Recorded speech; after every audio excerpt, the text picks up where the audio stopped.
लोग डर के भी टेस्ट नहीं करवाते सर। एक तो डर के नहीं करवाते, हाँ। और दूसरा डॉक्टर सबसे बड़ी प्रॉब्लम देखिए हमें क्या सी ना, कुछ भी नहीं निकलना है, एम पैसे ज़ाया कराते हैं। भाई शुक्र अदा करना चाहिए अल्लाह का कि अल्लाह ताला ने आपको सेहत तंदुरुस्ती दी, पैसे तो इसीलिए लगाए कि सेहत का पता चल जाए। ईद पे सर यूजली हमने देखा है कि गोश्त ज़ाहिर है हमारे यहाँ जिसको छोटा गोश्त भी कहते हैं, बड़ा गोश्त भी, बकरे का और गाय का, ऊँट का, ये तीनों ही कुर्बानी में यूज़ होती हैं चीज़ें।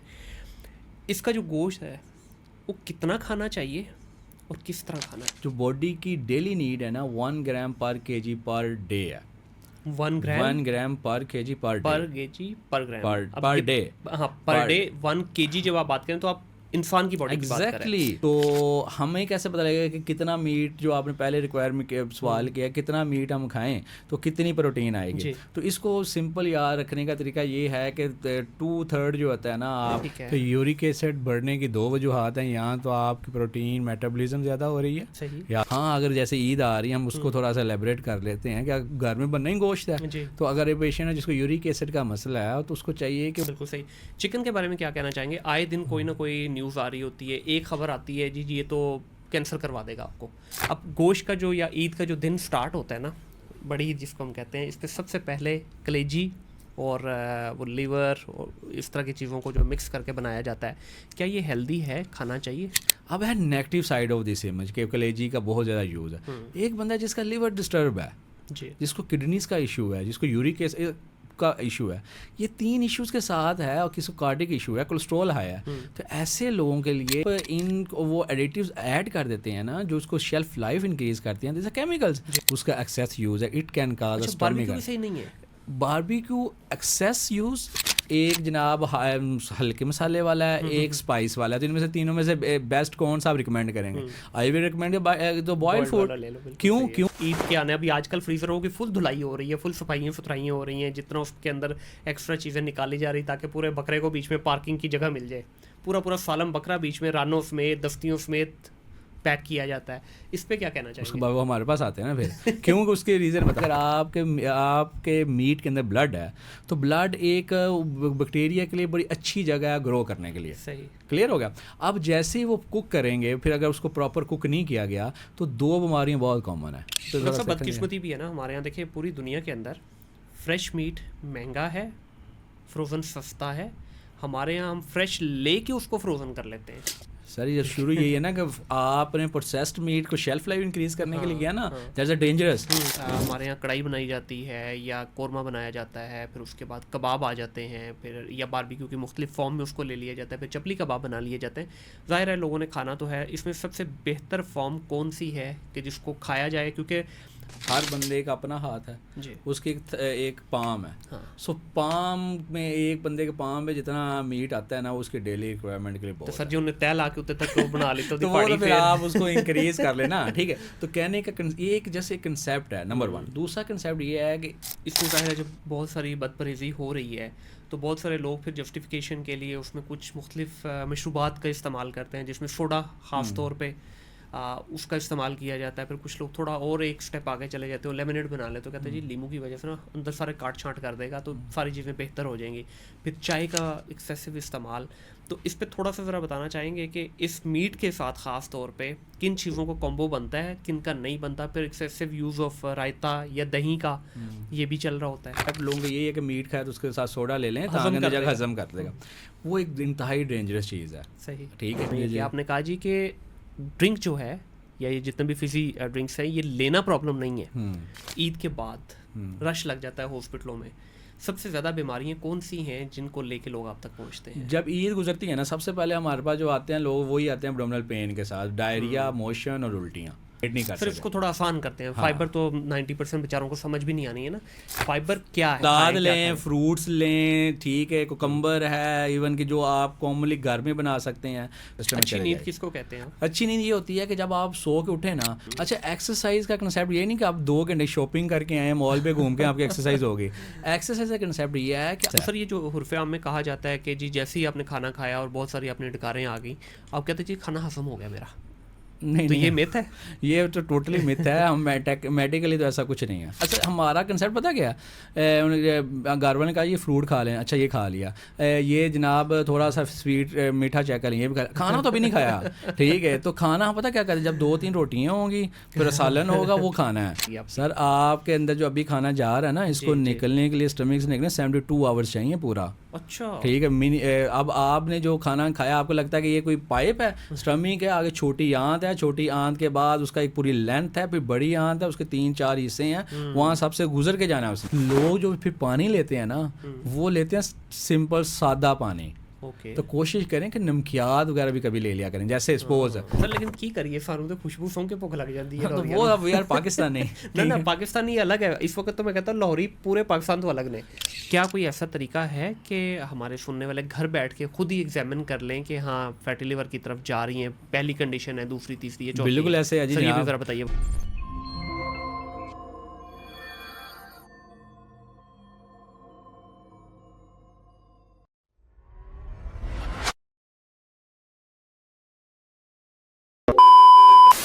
अस्सलाम वालेकुम ख़वातीन और हज़रात, welcome back to another podcast of thing digital. My name is Munir Ahmad. आज की इस नशिस्त के अंदर एक ऐसे अहम टॉपिक पे बात करेंगे। ईद अराउंड द कॉर्नर है जी, 2 वीक के बाद ईद है, और जब ये पॉडकास्ट लाइव होगी तो ऑलमोस्ट हम उसी टेन्योर में होंगे। ईद पे हम पाकिस्तानियों ने कुर्बानी तो अल्लाह के लिए करनी है, लेकिन गोश्त हम लोगों ने, जिसको कहते हैं ना, दिल भर के खाना है, और इतना खाना है कि उसके बाद अगले 2 हफ्ते के लिए हम बेड पे पड़े रहेंगे। तो इसी पे बात करने के लिए मेरा हमराज़े जिगर के डॉक्टर जनाब डॉक्टर हसीब साहब को आज दावत दी है। इनसे बातचीत करेंगे और जानने की कोशिश करेंगे कि ये हम शौक़ से खाते हैं, क्या ये हमारी बॉडी की नीड है, या बस हाथ लग गया तो अब इसको खाना ही खाना है। डॉक्टर साहब अस्सलाम वालेकुम। जी वालेकुम सलाम। डॉक्टर साहब बहुत शुक्रिया आपका तशरीफ़ लाने के लिए। और ये आज जो पॉडकास्ट हम रिकॉर्ड कर रहे हैं ना, उम्मीद करता हूँ कि हमारा इस पॉडकास्ट का जो मकसद है वो लोगों को अवेयरनेस देना है कि भाई खाएं, लेकिन उतना खाएं जितना हम हज़म कर सकें, जितना पचा सकें। लेकिन हमारे यहाँ तो शौक़ से खाया जाता है ना, 2-2 किलो 3-3 किलो गोश्त खा लेना एक टाइम का, और उसके बाद फिर आप लोगों के पास पहुँच जाने पास आते हैं ऐसे ही है। खुशी होती है डॉक्टर साहब जब मरीज़ आपके पास आता है या नहीं? देखें, खुशी तो नहीं होती, ठीक है। देखें, लोगों की मिज़री है, हमारा प्रोफेशन जो है वो एक डील विद अ मिज़री है, लोगों से तकलीफ़ से है। तो इंसान की फितरत है कि देखें, अगर आप में से खुशी से बात कर रहे हो तो मेरे चेहरे पे स्माइल आ जाएगी ना। तो जब आप हर तरह से लोगों से मिज़री सुनते हैं तो ये खुशी वाला काम तो नहीं है। बिल्कुल ऐसे ठीक है। लेकिन हाँ, when people are become better, relieve हो जाते हैं, तो दैट्स गुड। अच्छा डॉक्टर साहब, हमारे यहाँ जो मेडिकल के शोबे के अंदर अवेयरनेस पे काम बड़ा कम हुआ है, ट्रीटमेंट पे काम ज़्यादा हुआ है कि मरीज़ आ जाए बस हमारे पास, जितना भी मैं मतलब सिर्फ आपके शोबे की बात नहीं कर रहा, पूरी मेडिकल ट्रीटमेंट की बात कर रहा हूँ। कोशिश की जाती है कि बस मरीज़ जब आ जाए उसको मेडिसिन दी जाए और भेज दिया जाए। ये बहुत अच्छा सवाल है। असल में ना, आपको लगता होगा कि ख़र्चा ट्रीटमेंट पे आता है। अगर आप मेडिकल बजट की बात करें, जितना ख़र्चा आपके अवेयरनेस में आएगा उतना ट्रीटमेंट पे नहीं आएगा। बिल्कुल सही है। क्योंकि आप हमारी है 25-26 करोड़ आबादी तो है ना। अब इसको अवेयर करने के लिए आपको कितना एक्सपेंडिचर चाहिए। बिल्कुल सही। लेकिन उसमें जो बीमार 25 करोड़ तो आवाम बीमार नहीं है, ठीक है। तो वो टैकल करना आसान है। इसको ना मेडिकली 3 हिस्सों में डिवाइड किया गया था। एक लफ्ज़ यूज़ हुआ था प्राइमरी प्रिवेंशन, एक था सेकेंडरी प्रिवेंशन, एक था tertiary prevention. So primary prevention जो है ना, वो बेसिकली डिजीज़ अवेयरनेस है, डिजीज़ से रिलेटेड मिथ्स हैं, और लोगों को उस फेज़ से बचाना है कि जहाँ पे जाके उनकी लाइफ कंप्रोमाइज़ हो। और ये बहुत ज़्यादा, मैं कह लें कि इस पे बहुत ज़्यादा बजट चाहिए, इसमें बहुत ज़्यादा लोगों की एंगेजमेंट चाहिए, और ये ज़्यादा मुश्किल काम है। आप क्या कह रहे हैं, बजट नहीं है? मैं ये नहीं कह रहा कि बजट नहीं है, लेकिन इसमें बहुत ज़्यादा एफर्ट चाहिए। सर मुझे ये बताइए कि एक छोटी सी आपकी अचीवमेंट होती है, एक 3 किलोमीटर का रोड बनवाते हैं और उसके ऊपर आप 30 करोड़ का बजट लगा देते हैं। पाकिस्तान भर के टीवी चैनल्स पे, अखबारों में, सोशल मीडिया इन्फ्लुएंसर्स को आप पैसे दे दे के पेड वीडियो बनवाते हैं। तो ईद आ रही है, क्या उसके ऊपर 3-4 डॉक्टरों की राय नहीं ली जा सकती जो इस शोबे से मुतालिक हैं, जो आगे ज़ाहिर हमने खाना पीना करना है, सब कुछ करना है, तो क्या एक कैंपेन नहीं चलाई जा सकती स्टेट लेवल पे? एक बहुत अच्छा आपका आइडिया है। आई थिंक सो गवर्नमेंट को, इवन कि हमें हर बंदे को हर लेवल पे, जैसे आप कह रहे हैं, जैसे मैं आपके पास बैठा हुआ हूँ, हमारा रोल एक है, ठीक। इसी तरह हर बंदे को जिसके पास इंफॉर्मेशन है, क्योंकि वो इन्फॉर्मेशन का सोर्स नहीं है। सोशल मीडिया आ गया, ईजी टू अप्रोच है, अब लोगों के पास इन्फॉर्मेशन लेना भी आसान है और आपका कन्वे करना भी आसान हो गया। लेकिन अब मसला एक और भी आ गया कि कौन सा इन्फॉर्मेशन करेक्ट है। तो आई थिंक सो ऑथेंटिक लोगों के ज़रिए से इन्फॉर्मेशन कन्वे की जाए। दूसरे नंबर पे ये है कि लोग उसको फिर ऑप्ट भी करें। बिल्कुल ऐसा ही। और इसमें जो चीज़ मैं एक और जो मुझे थोड़ी सी कमी महसूस होती है किसी भी डॉक्टर के पास जब आप जाते हैं, देखें डॉक्टर और मरीज़ का ताल्लुक एक इतना मैं समझता हूँ मजबूत ताल्लुक बनना चाहिए, जो नहीं है अनफॉर्चुनेटली। जैसे ही जाते हैं आपसे बेसिक एक आधा सवाल पूछा जाता है, उसके बाद प्रिस्क्रिप्शन लिखी जाती है, जाओ जेला दे हवाले और मेडिसिन लो ते खाओ, जबकि उसकी प्रॉपर काउंसलिंग नहीं की जाती है। ये आप इसको मैं ये नहीं कहूँगा आपने गलत बात किया, लेकिन इसमें दो तरीके हैं। एक तरीका ये है कि हमारे गवर्नमेंट अगर सेक्टर की बात की जाए तो वो हाईली क्राउडेड है, बहुत ज़्यादा तो हाँ, लोड है, वो मैं समझता हूँ, ठीक है। और रही बात प्राइवेट सेटअप की, तो प्राइवेट सेटअप में जो आपका जो न्यू कंसल्टेंट लोग एक पूरी क्रॉप आ गई है, तो इन लोगों में एक चीज़ है जो पॉजिटिव मैंने देखी है कि लोगों को अवेयर कर रहे हैं।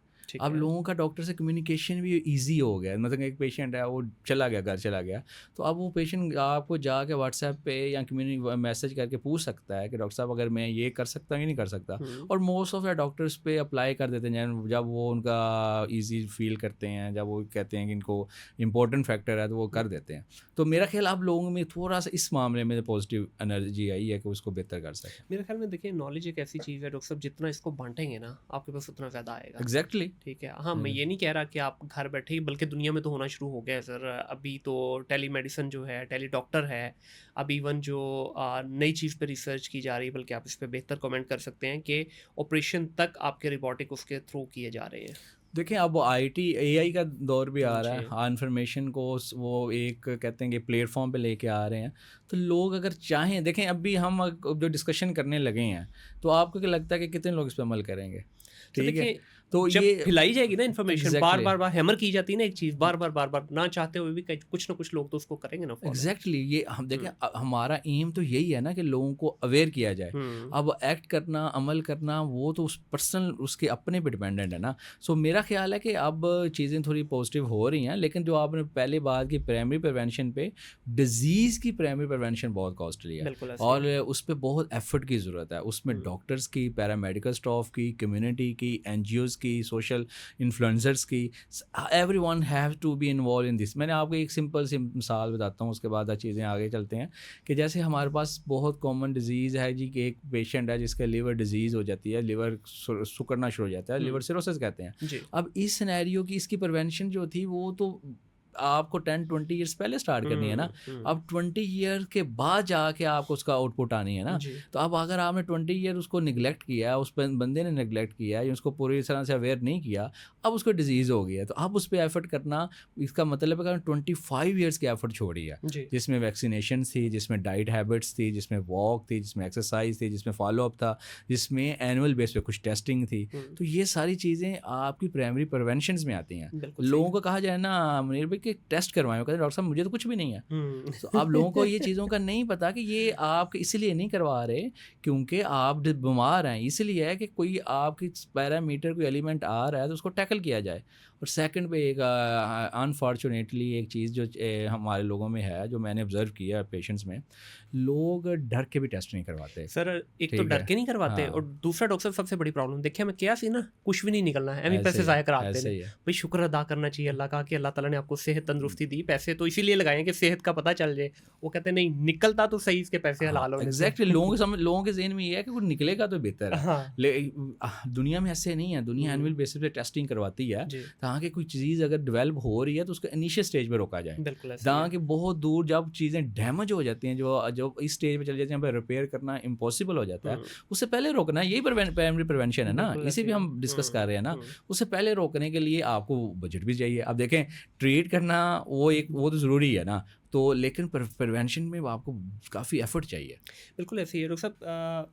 अभी हम जो आगे गुफ्तगू करेंगे ना सर, आपसे रिक्वेस्ट ये है कि कोशिश करनी है कि आम सादा लोग बेचारे जो बिल्कुल मतलब जिनका मेडिकली नॉलेज उतना नहीं है, उन तक भी बात जब पहुँचे उनको समझ आ जाए।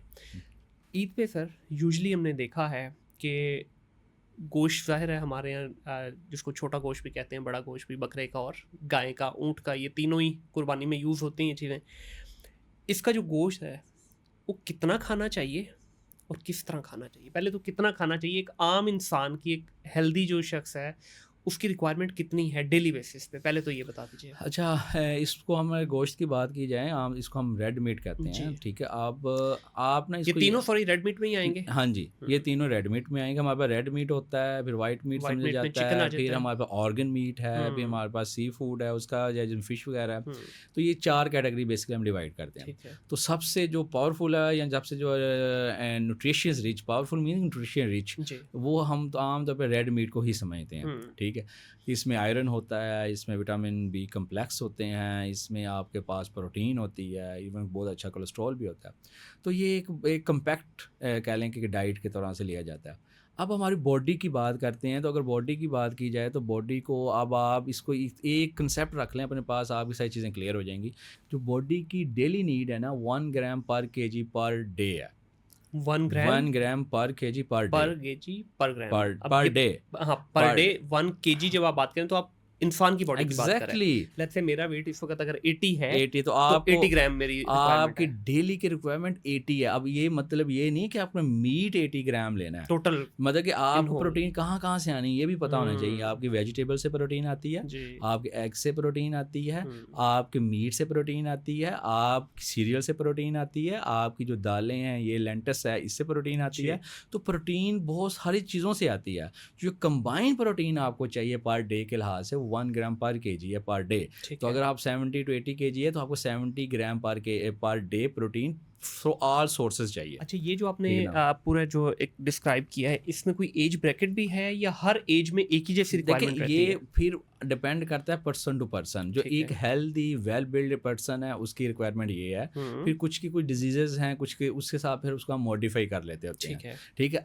अब इसको देखने के लिए अगर मैं कहूँ कि ये आपने डॉक्टर साहब बताया कि टोटल प्रोटीन 1 ग्राम पर kg या 70 ग्राम चाहिए पर डे, तो हमें कैसे पता लगेगा कि कितना मीट, जो आपने पहले रिक्वायरमेंट सवाल किया कितना मीट हम खाएं तो कितनी प्रोटीन आएगी। तो इसको सिंपल याद रखने का तरीका ये है कि 2/3 जो होता है ना आपका, 1/3 से 1.5 30% या 35% ये जो प्रोटीन होती है आपके मीट में, मतलब 100 ग्राम आपने मीट लिया तो उसमें 35 ग्राम टू 40 ग्राम आपकी प्रोटीन है, ओके ठीक है। बाकी उसमें फैट भी है, ये आपको ये लोगों को नहीं पता। There is a lot of fat in this meat. जो आपने कुर्बानी में गोश्त खाना है ना, उसमें सिर्फ प्रोटीन नहीं है।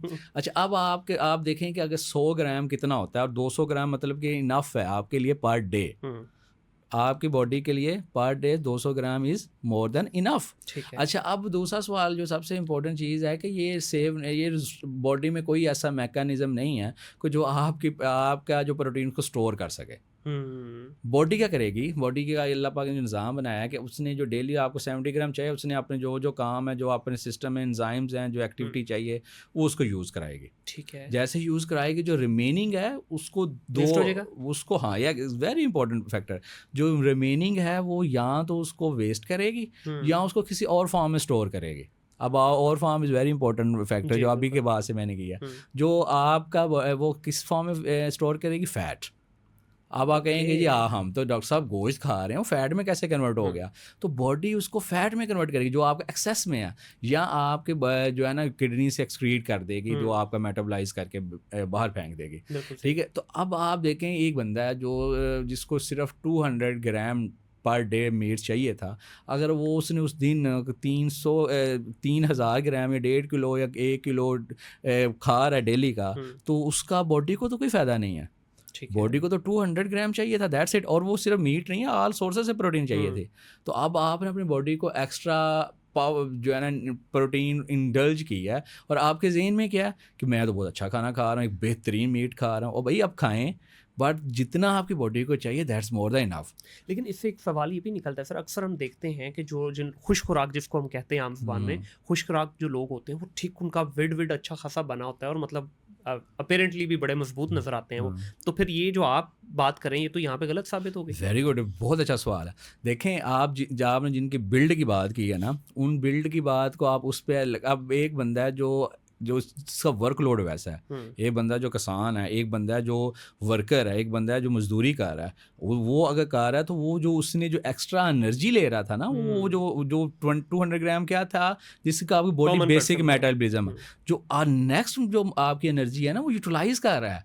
अगर मैं हूँ या आप हैं जिनका ज़्यादा काम इसमें बैठने वाला है, काम इतना नहीं है, तो अगर हम अपने बॉडी को 500 ग्राम या एक केजी रोज़ाना का मीट दे रहे हैं, तो वेयर आवर बॉडी कहाँ यूज़ करेगी? हाँ, बिल्कुल ऐसे ही। ठीक है, तो अगर आप कर रहे हैं तो आपका वो वर्कलोड भी वैसा होना चाहिए, आपकी फिजिकल एक्टिविटी भी वैसे होनी चाहिए। एक जिस तरह लोग जिम करते हैं, एक्सरसाइज करते हैं, बॉडी बिल्डिंग करते हैं, तो उनकी इनटेक प्रोटीन की इंक्रीज हो सकती है। अच्छा, यहाँ पे जिम की आपने जिक्र किया, जिम के अंदर क्या ये मिथ है या ये करेक्ट है चीज़ कि आप डेफिनेटली 200 से 250 gram protein per day intake कर रहे होते हैं, वो एग्स की फॉर्म में, मीट की फॉर्म में, या फिश ले लिए, कुछ भी चीज़ लेके आप उसको पूरा करना होता है।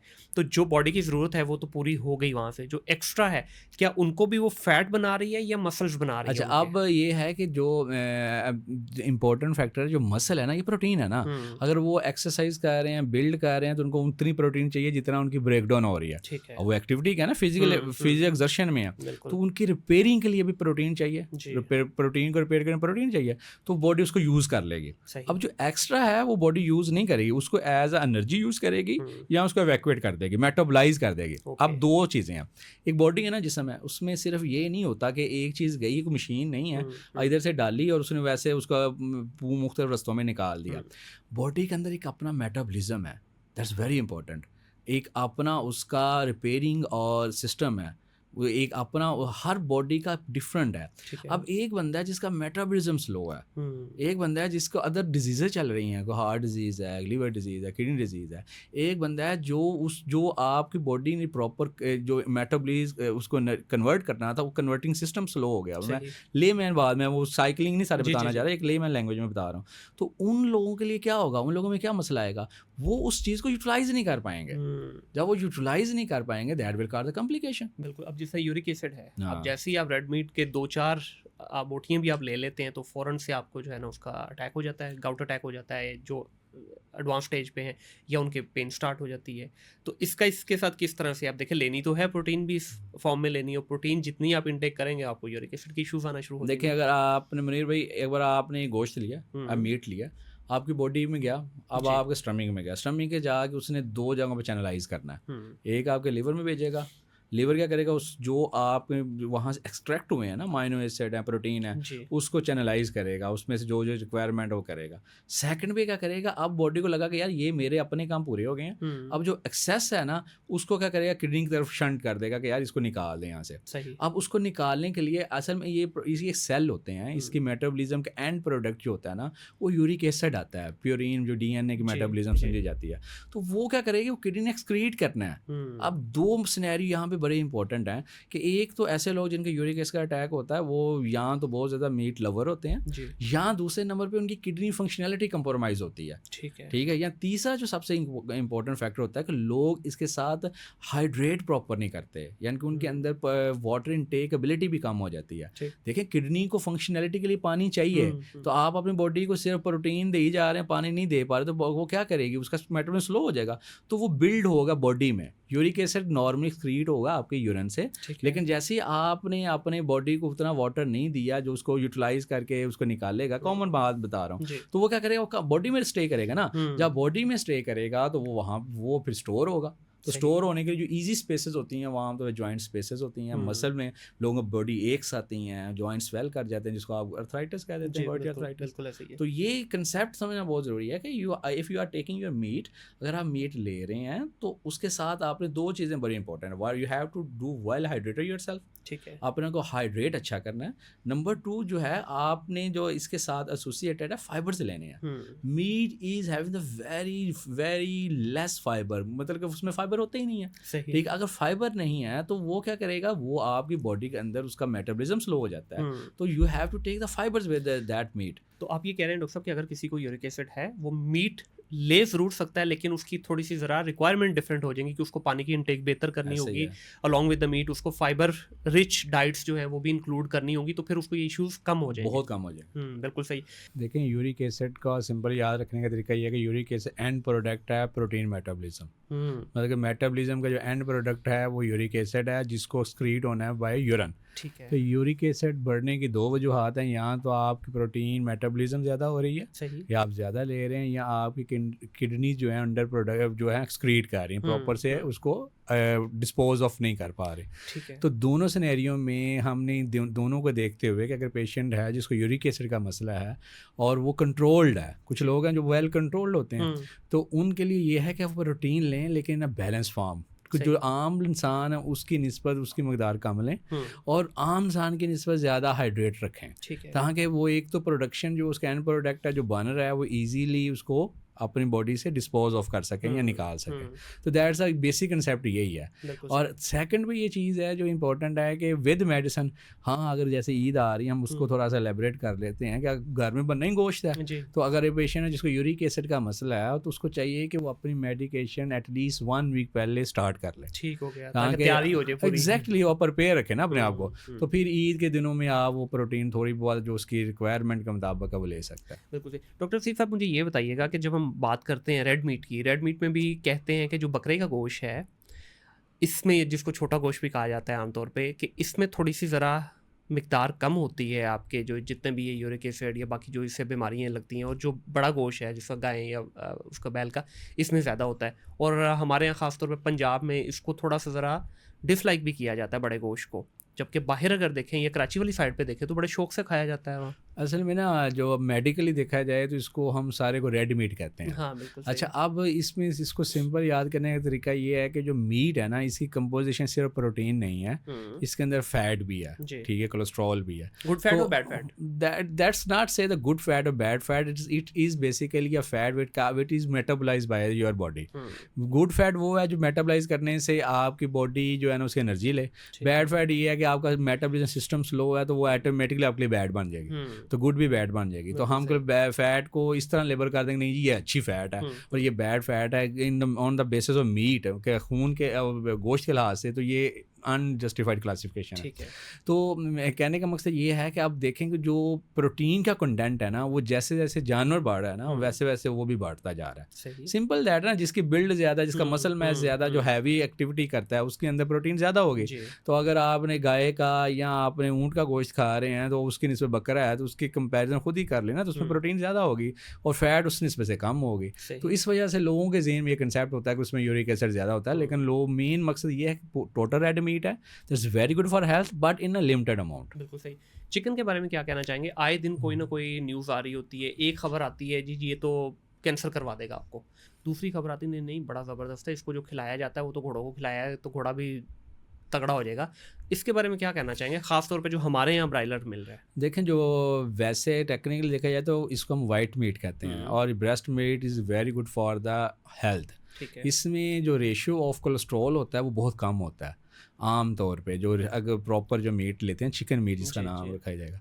लेकिन प्रॉब्लम ये होता है कि उसकी फीड किस तरह किया जाता है। आम तौर पे देखें, अगर हम चिकन को वैसे नॉर्मली फीड करें जैसे जिसको देसी मुर्गा कह लेते हैं, तो उसको डेवलप होने के टाइम चाहिए, ठीक है। अगर आप फीड से किसी को डेवलप कर रहे हैं जिसमें जो पहले कंसेप्ट यूज़ है स्टीरॉइड्स दे रहे हैं, ये दे रहे हैं, तो उसकी वजह से कुछ लोगों में हार्मोनल डिस्टर्बेंस आई हैं। ये नहीं कहा जा सकता कि यार ये बिल्कुल ही सेफ़ है, तो कुछ लोगों में हार्मोन डिस्टर्बेंस आई हैं कि जैसे फीमेल में हार्मोन डिस्टर्बेंस आई, एक्ने के इश्यूज आना स्टार्ट हो गए, ठीक है। कुछ फीमेल में मेनोपॉजल, अर्ली मेनोपॉजल की तरफ आए, तो ऐसे कंडीशन को कुछ रिसर्च, क्योंकि इसमें एक डाटा चाहिए ना, इसमें आप एक ये तो नहीं है कि न्यूज़ में ये आ गया इस पर क्या करें। तो टेक्निकली ये सब रिसर्च बेस है कि इस पर एक रिसर्च होनी चाहिए, इस पर इसकी प्रोडक्शन से लेकर चूज़े की और इसके जो लोगों को दी जा रही है, ताकि एक पूरा डाटा हमारे पास हो सके। बिल्कुल सही है। तो डॉक्टर साहब दोबारा ईद की उस पर आते हैं, अब आप क्या रिकमेंड करेंगे हमारे सुनने वालों को कि गोश्त जो है खाना तो है,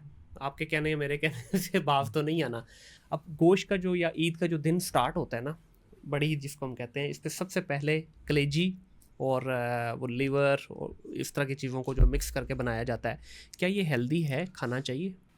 कलेजी और ये एक, अगर आप इस सिंपल में लफ्ज़ पूछें ना कि इज़ इट हेल्दी, तो मैं कहूँगा हाईली है, जो है ना न्यूट्रिशियस एजेंट है। अच्छा। इसको ऑर्गन मीट कहते हैं बेसिकली। बिल्कुल। प्रॉब्लम क्या है? प्रॉब्लम सिर्फ ये है कि क्वांटिटी, ठीक है। देखें अगर एक बंदा है वो कितना खाएगा, आपने इसमें विटामिन ए होता है, विटामिन B12 होता है, इसमें आपकी बहुत अच्छी क्वालिटी की प्रोटीन होती है, आयरन बहुत ज़्यादा होता है। अब कुछ लोग हैं जैसे फीमेल हैं जिनको एनीमिया का मसला है, ठीक है, जिनमें आयरन डेफिशिएंसी है या जिनका इंटेक कम, उसके लिए बहुत अच्छा है। अब मैं ये है एक positive side of this image. अब है negative side of this image कि कलेजी का बहुत ज़्यादा यूज़ है। एक बंदा जिसका लिवर डिस्टर्ब है, जिसको किडनीज का इशू है, जिसको यूरिक एसिड का इशू है, ये 3 इश्यूज़ के साथ है, और किसी को कार्डिक इशू है, कोलेस्ट्रॉल हाई है, तो ऐसे लोगों के लिए इसकी मकदार कम होनी चाहिए। सो दिस इज़ नॉट कि हम इस पर पूरा किसी को जनरलाइज कह दें कि ये बुरी है या अच्छी है। हम कह सकते हैं ये है, डिपेंड करता है किन लोगों को लेना चाहिए। ठीक है, जो बच्चे डेवलप हो रहे हैं उनके लिए बहुत अच्छी है, जो फीमेल हैं यंग है टीन एजेस के उनके लिए बहुत अच्छा है, ऐसे मर्द हैं जिनमें एनीमिया का मसला है, डाइटरी उनकी मेल न्यूट्रिशन उनके लिए बहुत अच्छा है। लेकिन जिनका पहले जिगर कंप्रोमाइज़ है, जिनमें किडनीज का इशू है, जिनका हार्ट का इशू है, जिनका ब्लड प्रेशर ज़्यादा रहता है, कोलेस्ट्रॉल ज़्यादा रहता है, 5 चीज़ें आ गई। अगर इन 5 में से कोई इशू चल रहे हैं तो that's not good for them. सही, ठीक है, उनको मकदार कम लेनी चाहिए। बिल्कुल ठीक है। और सर जो हमारे यहाँ पंजाब में ख़ास तौर पर गोश्त जिस तरह बनाया जाता है और KPK में जिस तरह बनाया जाता है, दोनों में ज़मीन आसमान का फ़र्क है। वहाँ पे मोस्टली जिसको हम शनवारी फूड कहते हैं, आजकल तो लाहौर में भी मेरा ख्याल है सारा कुछ ख़त्म हो गया, सारा शनवारी चल रहा है। इसके अंदर हल्का सा बस सफ़ेद नमक का स्प्रिंकल किया जाता है, बस कोई मसाला जात नहीं है, कोई घी नहीं डाला जाता, कोई तरी कुछ नहीं, वो अपनी ही चर्बी में बनता है, हल्का सा उसमें नमक होता है, दैट्स इट। दूसरी तरफ हमारे यहाँ देखा जाए या इवन जो कराची साइड पे जो बनता है, इतने हैवी मसालों का उसके अंदर जो है इंडक्शन की जाती है और ऑयल इतना ज़्यादा डाला जाता है कि वो अपनी शक्ल में रहता ही नहीं है। ज़्यादा मसले भी इसी से आते हैं ना। अब देखें, आपने जो मेन चीज़ करने वाली है ना, आपने ज़्यादा ऑर्गेनिक रहना है। जितनी मैनिपुलेशन फूड के साथ करेंगे उतना ख़राब है। अब इसी बेस पे मैं एक आपको बताता हूँ, एक है WHO की क्लासिफिकेशन ऑफ द फूड, उसके मुताबिक उसने मीट की क्लासिफिकेशन भी की है। अब एक होता है प्रोसेस्ड फूड या प्रोसेस्ड मीट, एक होता है जिसको हम रेड मीट के लिए, वो जो प्रोसेस्ड मीट है, अब आप देखेंगे, आपने देखा होगा ये लो नगट्स यूज़ कर रहे हैं, सोसेजेस ले रहे हैं, समथिंग दिस इज, तो ये इसको इसकी शेल्फ लाइफ इंक्रीज़ करने के लिए ना इसमें कोई एडिटिव्स ऐड किए जाते हैं। मैं इसको लिंक करना चाह रहा हूँ आपको क्लियर करने के लिए। तो जब आप इन वो एडिटिव्स ऐड कर देते हैं ना, जो उसको शेल्फ लाइफ इंक्रीज़ करते हैं, जैसे केमिकल्स, तो ये इसको उन्होंने स्टेज A कार्सिनोजेंस पे लेबल किया हुआ है कि ऐसे लोग जो ये बहुत ज़्यादा प्रोसेस्ड मीट यूज़ करते हैं उनके अंदर कॉलन कैंसर का रिस्क बहुत ज़्यादा बढ़ जाता है, इवन के 10 to 20%। सेकंड चीज़ आती है जो रेड मीट है। रेड मीट में भी कैटेगराइजेशन है एक्सेस यूज़, उन्होंने लेबल लिखा हुआ है प्रॉपर, या तो उनका बहुत ज़्यादा इस्तेमाल है, या in the form of the smoked food, barbecue type करना, स्मोक फूड यूज़ करना, उसका एक्सेस यूज़ है, इट कैन काज। बारबेक्यू सही नहीं है, बारबेक्यू एक्सेस यूज़ और स्मोक्ड फूड, इसकी पूरी जस्टिफिकेशन है। जब आप किसी को स्मोक्ड फूड यूज़ करते हैं या बारबेक्यू यूज़ करते हैं, उसमें रेशियो ऑफ नाइट्रेट्स और नाइट्राइड्स की और हाइड्रोकार्बन्स बढ़ जाते हैं। एंड दे बेसिकली क्या करते हैं, ये करते हैं कि आपकी गट के अंदर, आपके स्टमक के अंदर जो लाइनिंग होती है, उसके अंदर DNA होता है जो उसको सर्कुलेट कर होता है, उसमें म्यूटेशन कर देते हैं ताकि वहाँ से उनको ऑटोमेटिसिटी की तरफ ले जाएं, कैंसर की तरफ लेके जा सकते हैं। हम तो गफलत में रहे, हम तो आज तक बारबेक्यू ये समझ के खाते रहे सबसे सेफ होता है ये, क्योंकि इसमें ज़ाहिर है मिर्च मसाले भी थोड़े कम होते हैं और ये क्योंकि ड्राई भी हो जाता है काफ़ी हद तक, तो बेहतर है। तो सारे लोग ये समझते हैं ना कि बारबेक्यू सेफ है, लेकिन अब देखें बारबेक्यू आप लेना, आप वीक में एक दफ़ा ले लें या 15 डेज़ में ले लें, कुछ लोग डेली लेते हैं और वो बहुत ज़्यादा डेंजरस है। और ये मैं अपनी तरफ से नहीं कह रहा, ये WHO की क्लासिफिकेशन के मुताबिक कह रहा हूँ, जो पूरी दुनिया को हेल्थ सिस्टम दिया है उन्होंने, ठीक है। तो barbecue excess of smoked food and the processed food, ये दोनों में एक चीज़ और भी आ जाती है, जिस तरह आपने कहा कि इसका लेने का भी तरीका है ना। अब मैंने जो आपसे सवाल पूछा था ना कि एक तरफ आप ले रहे हैं शनवारी फूड जिसको हम कह लेते हैं, या जो पख्तून कम्युनिटी के अंदर जो बनाया जाता है जिसमें मसाला जात बिल्कुल नहीं है, लेट्स से वो आपने 250 ग्राम ले लिया।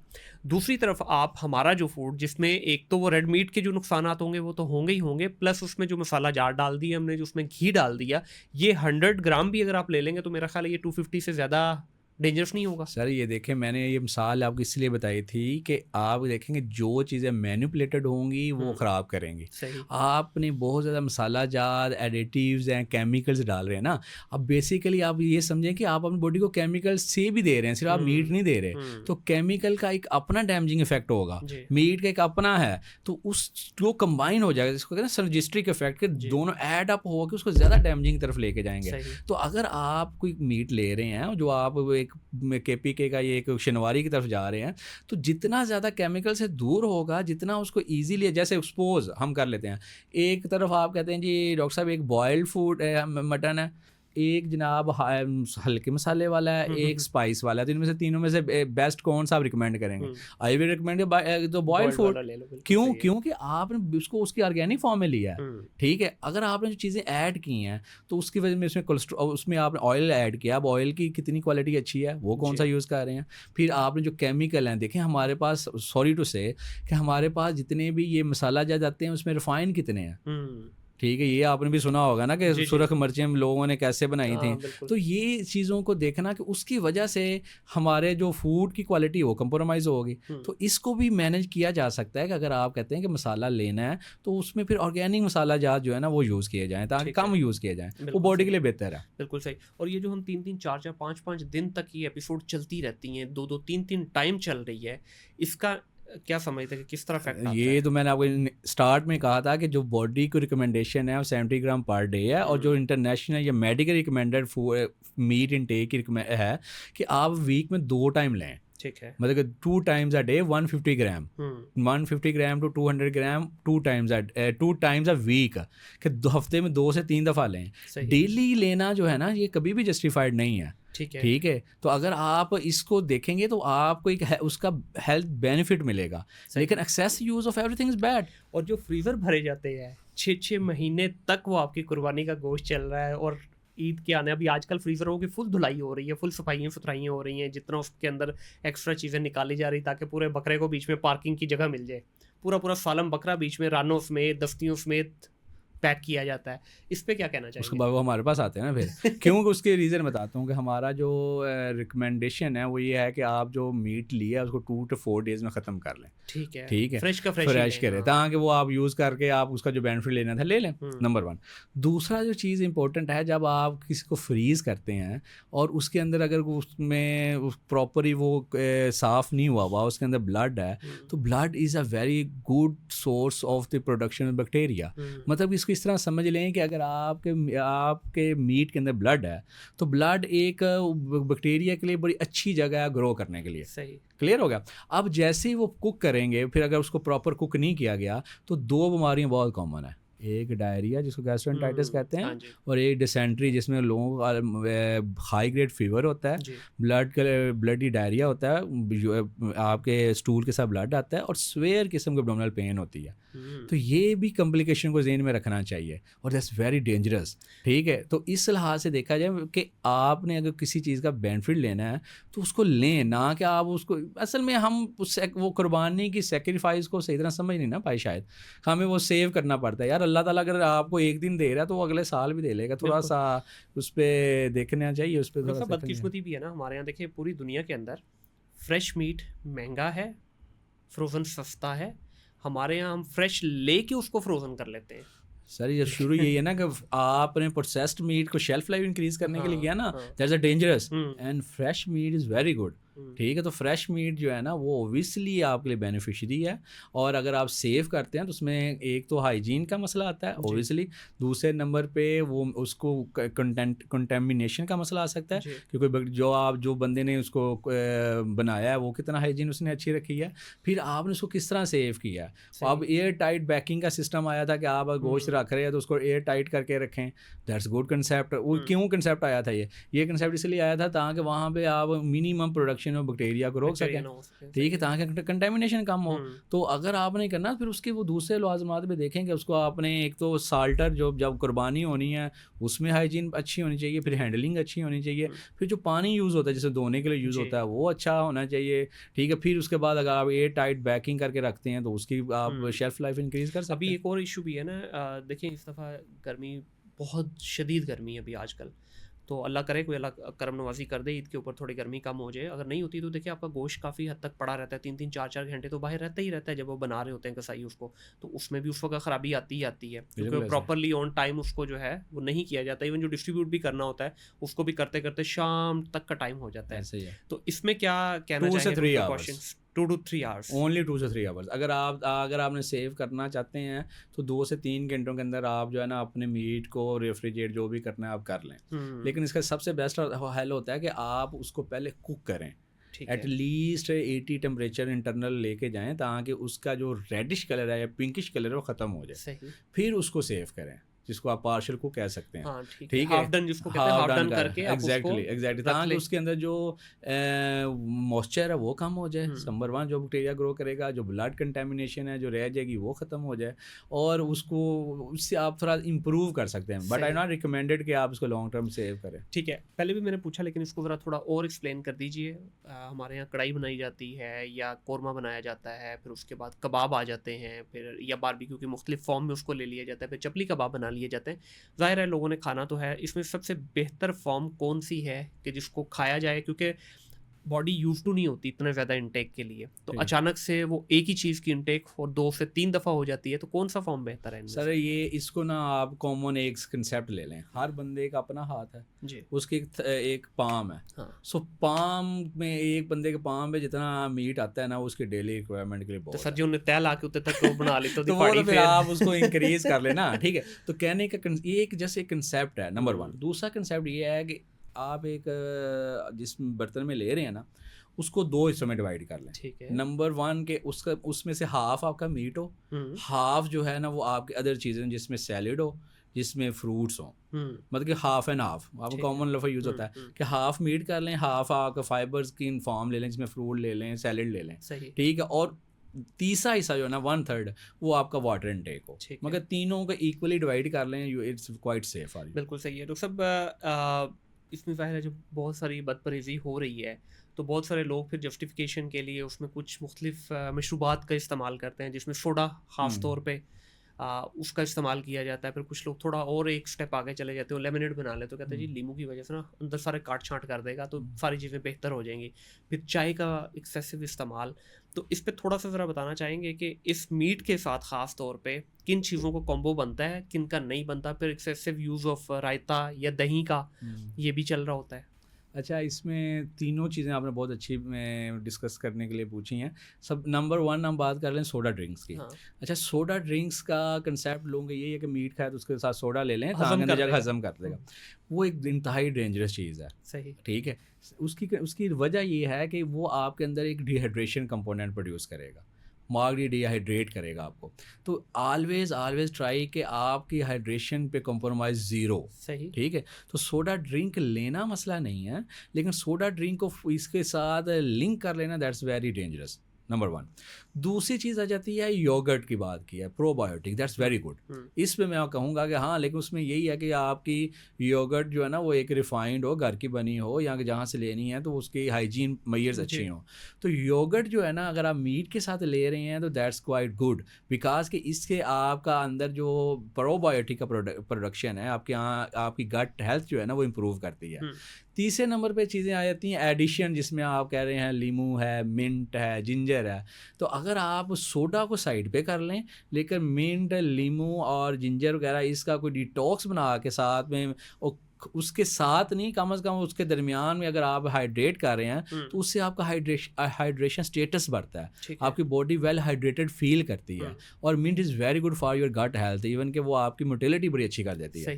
तो मीट लेने का सबसे बड़ा नुकसान ये होता है फाइबर कम से आपकी मोटिलिटी कम हो जाती है, गट जो है ना पूरी तरह से वैक्यूम लोग कॉन्स्टिपेटेड हो जाते हैं। तो उसमें अगर मिंट का इस्तेमाल किया जाएगा तो उससे आपकी जो मोटिलिटी है वो बेनिफिट में चली जाती है, तो कॉन्स्टिपेशन का जो रिस्क है ना वो कम हो जाता है। सर एक पॉइंट यहाँ पे मैं क्लियर लाजमी करना चाहूँगा, आप बातों बातों में एक बात बोल गए, पता नहीं नया कट्टा खोल दिया आपने, कि आपने कहा जी कि ड्रिंक जो है या ये जितने भी फिजी ड्रिंक्स हैं ये लेना प्रॉब्लम नहीं है, तो क्या आप यहाँ पे ये क्लेम कर रहे हैं कि उनको खुलडुल के पिए मसला नहीं, असल में ये जो बात है ना कि एक चीज़ होती है कि excess of everything is bad. अगर आप इसको एज अ वाटर इनटेक, देखें एक होता है कि एक बंदा जिसको, जैसे आप चाय पी रहे हो या आप एक बंदा स्मोकिंग कर रहा है, तो दैट्स हम जस्टिफाई नहीं कर सके स्मोकिंग करना is a good for health, but we can't say कि एक बंदे कहते हैं कि वो बंदा गलत कर रहा है, हम उसको स्मोकिंग को लेबल नहीं कर सके, he is a corrupt person. Similarly ये केस है कि अगर सोडा ड्रिंक को as a replacement for the water ले रहे हैं तो दैट्स अ टोटली गलत है, इसमें कोई जस्टिफिकेशन नहीं है। सोडा ड्रिंक का वाटर इनटेक के साथ कोई मसला नहीं, कोई लिंक नहीं है, रिलेशनशिप नहीं है।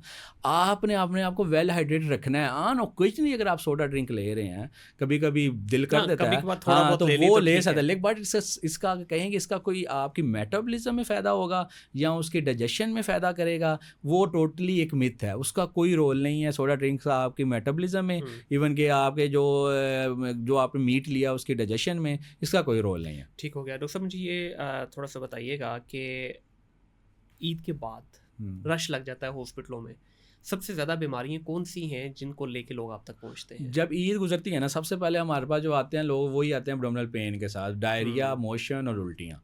हमारी इमरजेंसी जो गवर्नमेंट सेटअप्स की इमरजेंसी होती हैं फुल होती हैं। आप विजिट करें ईद के दूसरे दिन तीसरे दिन, तो आपको 80% जो मरीज़ वहाँ पे मिलेंगे ना, उनको एक तो ज़्यादा अगर उनको हम कैटेगरीज करें ना, तो ज़्यादा आएंगे डॉक्टर साहब वॉमिटिंग नहीं सेटल्ड हो रही, दूसरे नंबर पर आएंगे पेट की दर्द शुरू हो गई है, तीसरे आएंगे कि जी मोशन लागे हैं, और कुछ होते हैं जिनको हाई ग्रेड फीवर होता है।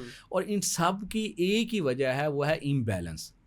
ठीक है, डाइटरी इम्बैलेंस, कि अगर आप मीट ले रहे हैं तो आप वही एक जो कायदा है कि आप उसके साथ, क्योंकि मीट मैंने पहले शुरू में बताया कि उसमें फाइबर नहीं है, तो आप अपनी बॉडी में फाइबर नहीं ऐड कर रहे और आप अपनी दूसरे नंबर हाइड्रेट नहीं कर रहे। फिर इसको थोड़ा आसान करते हैं। फाइबर तो 90% बेचारों को समझ भी नहीं आनी है ना, फाइबर क्या है, फाइबर बता दी, क्या चीज़ क्या लें, रोटी लें, क्या सलाद लें, फ्रूट्स लें, ठीक है, कुकम्बर है, इवन कि जो आप कॉमनली घर में बना सकते हैं, तो ये सारी चीज़ें फाइबर में। इवन कि अब आपकी रोटी जो है अगर वो आपकी गंदम की बनी हुई है, जो मैदे की नहीं है, तो वो बहुत अच्छे सोर्स ऑफ फाइबर है। ठीक है, तो ये आप साथ में ऐड करेंगे। मतलब कहने का कि अगर आपने दोपहर को खाना खाया, जब आप दावत पे इन्वाइटेड है मुनीर साहब, तो आपने कोशिश करना है कि वहाँ पे अपने आप को पहले ही रेडी रखना है कि जनाब मैंने अपने बॉडी को तीन चीज़ें देनी है। नंबर वो जो आपके ईद का दिन का सौगात है, जो मीट है, वो तो आपने लेना है। उसके साथ आपने कोशिश करना है कि वहाँ पे जो सैलेड पड़ा होगा वो भी आपने लेना है। उसके साथ अगर आइडली तौर पे थोड़ा एक आधा फ्रूट, जो मौसमी फ्रूट है, वो ऐड कर लें। और उसके साथ जो है ना आपका जो वाटर इनटेक है वो इम्प्रूव होना चाहिए। एक तो इतनी गर्मी है, ठीक है, और उसमें आपके वैसे रिक्वायरमेंट डबल हो जाती है। ठीक है, तो जब आपने ये साथ लेनी है, तो फिर आपका मेटाबॉलिज्म एनहांस करने के लिए, आपके मीट की कैपेसिटी को इंक्रीज करने के लिए आपकी रिक्वायरमेंट 2x से 3x 4x पे चली जाएगी। तो अपने आप को हाइड्रेट साथ करें। ठीक, इस सब के साथ जो है ना, सबसे जो इम्पोर्टेंट फैक्टर, दो चीज़ें मैं और ऐड करूँगा, वो ये बहुत इंपॉर्टेंट है, जो ईद के दिनों में कंप्रोमाइज़ होती है। Number 1 exercise. अब एक्सरसाइज जो है ना, ये समझा जाता है लोगों का कि ये जनाब वेट रिडक्शन के लिए है या कोई मेरे फिजिकल एक्टिविटी बस है। एक्सरसाइज ये आपकी मेटाबॉलिज्म को, जो आपका रेस्टिंग मेटाबॉलिज्म, उसको बहुत ज़्यादा इन्हेंस कर देती है। सही, ठीक है, ना सिर्फ आपके लिए जिस्मानी तौर पे, ज़हनी तौर पे, और आपकी गट हेल्थ के लिए इंपॉर्टेंट है। और इसमें चाहे मैं समझता हूँ कि अगर बाहर जाके भी अगर आपको करनी पड़े, या घर में क्योंकि जिम बंद होते हैं 4-5 दिन के लिए, आप वॉक पे चले जाएं, आप एक वॉक पे चले जाएं, लेट दोस्तों के साथ चले जाएं, तो एक्सरसाइज का फैक्टर होना चाहिए। दूसरा जो लास्ट फैक्टर है, जो सबसे इंपॉर्टेंट है, वो है प्रॉपर स्लीप।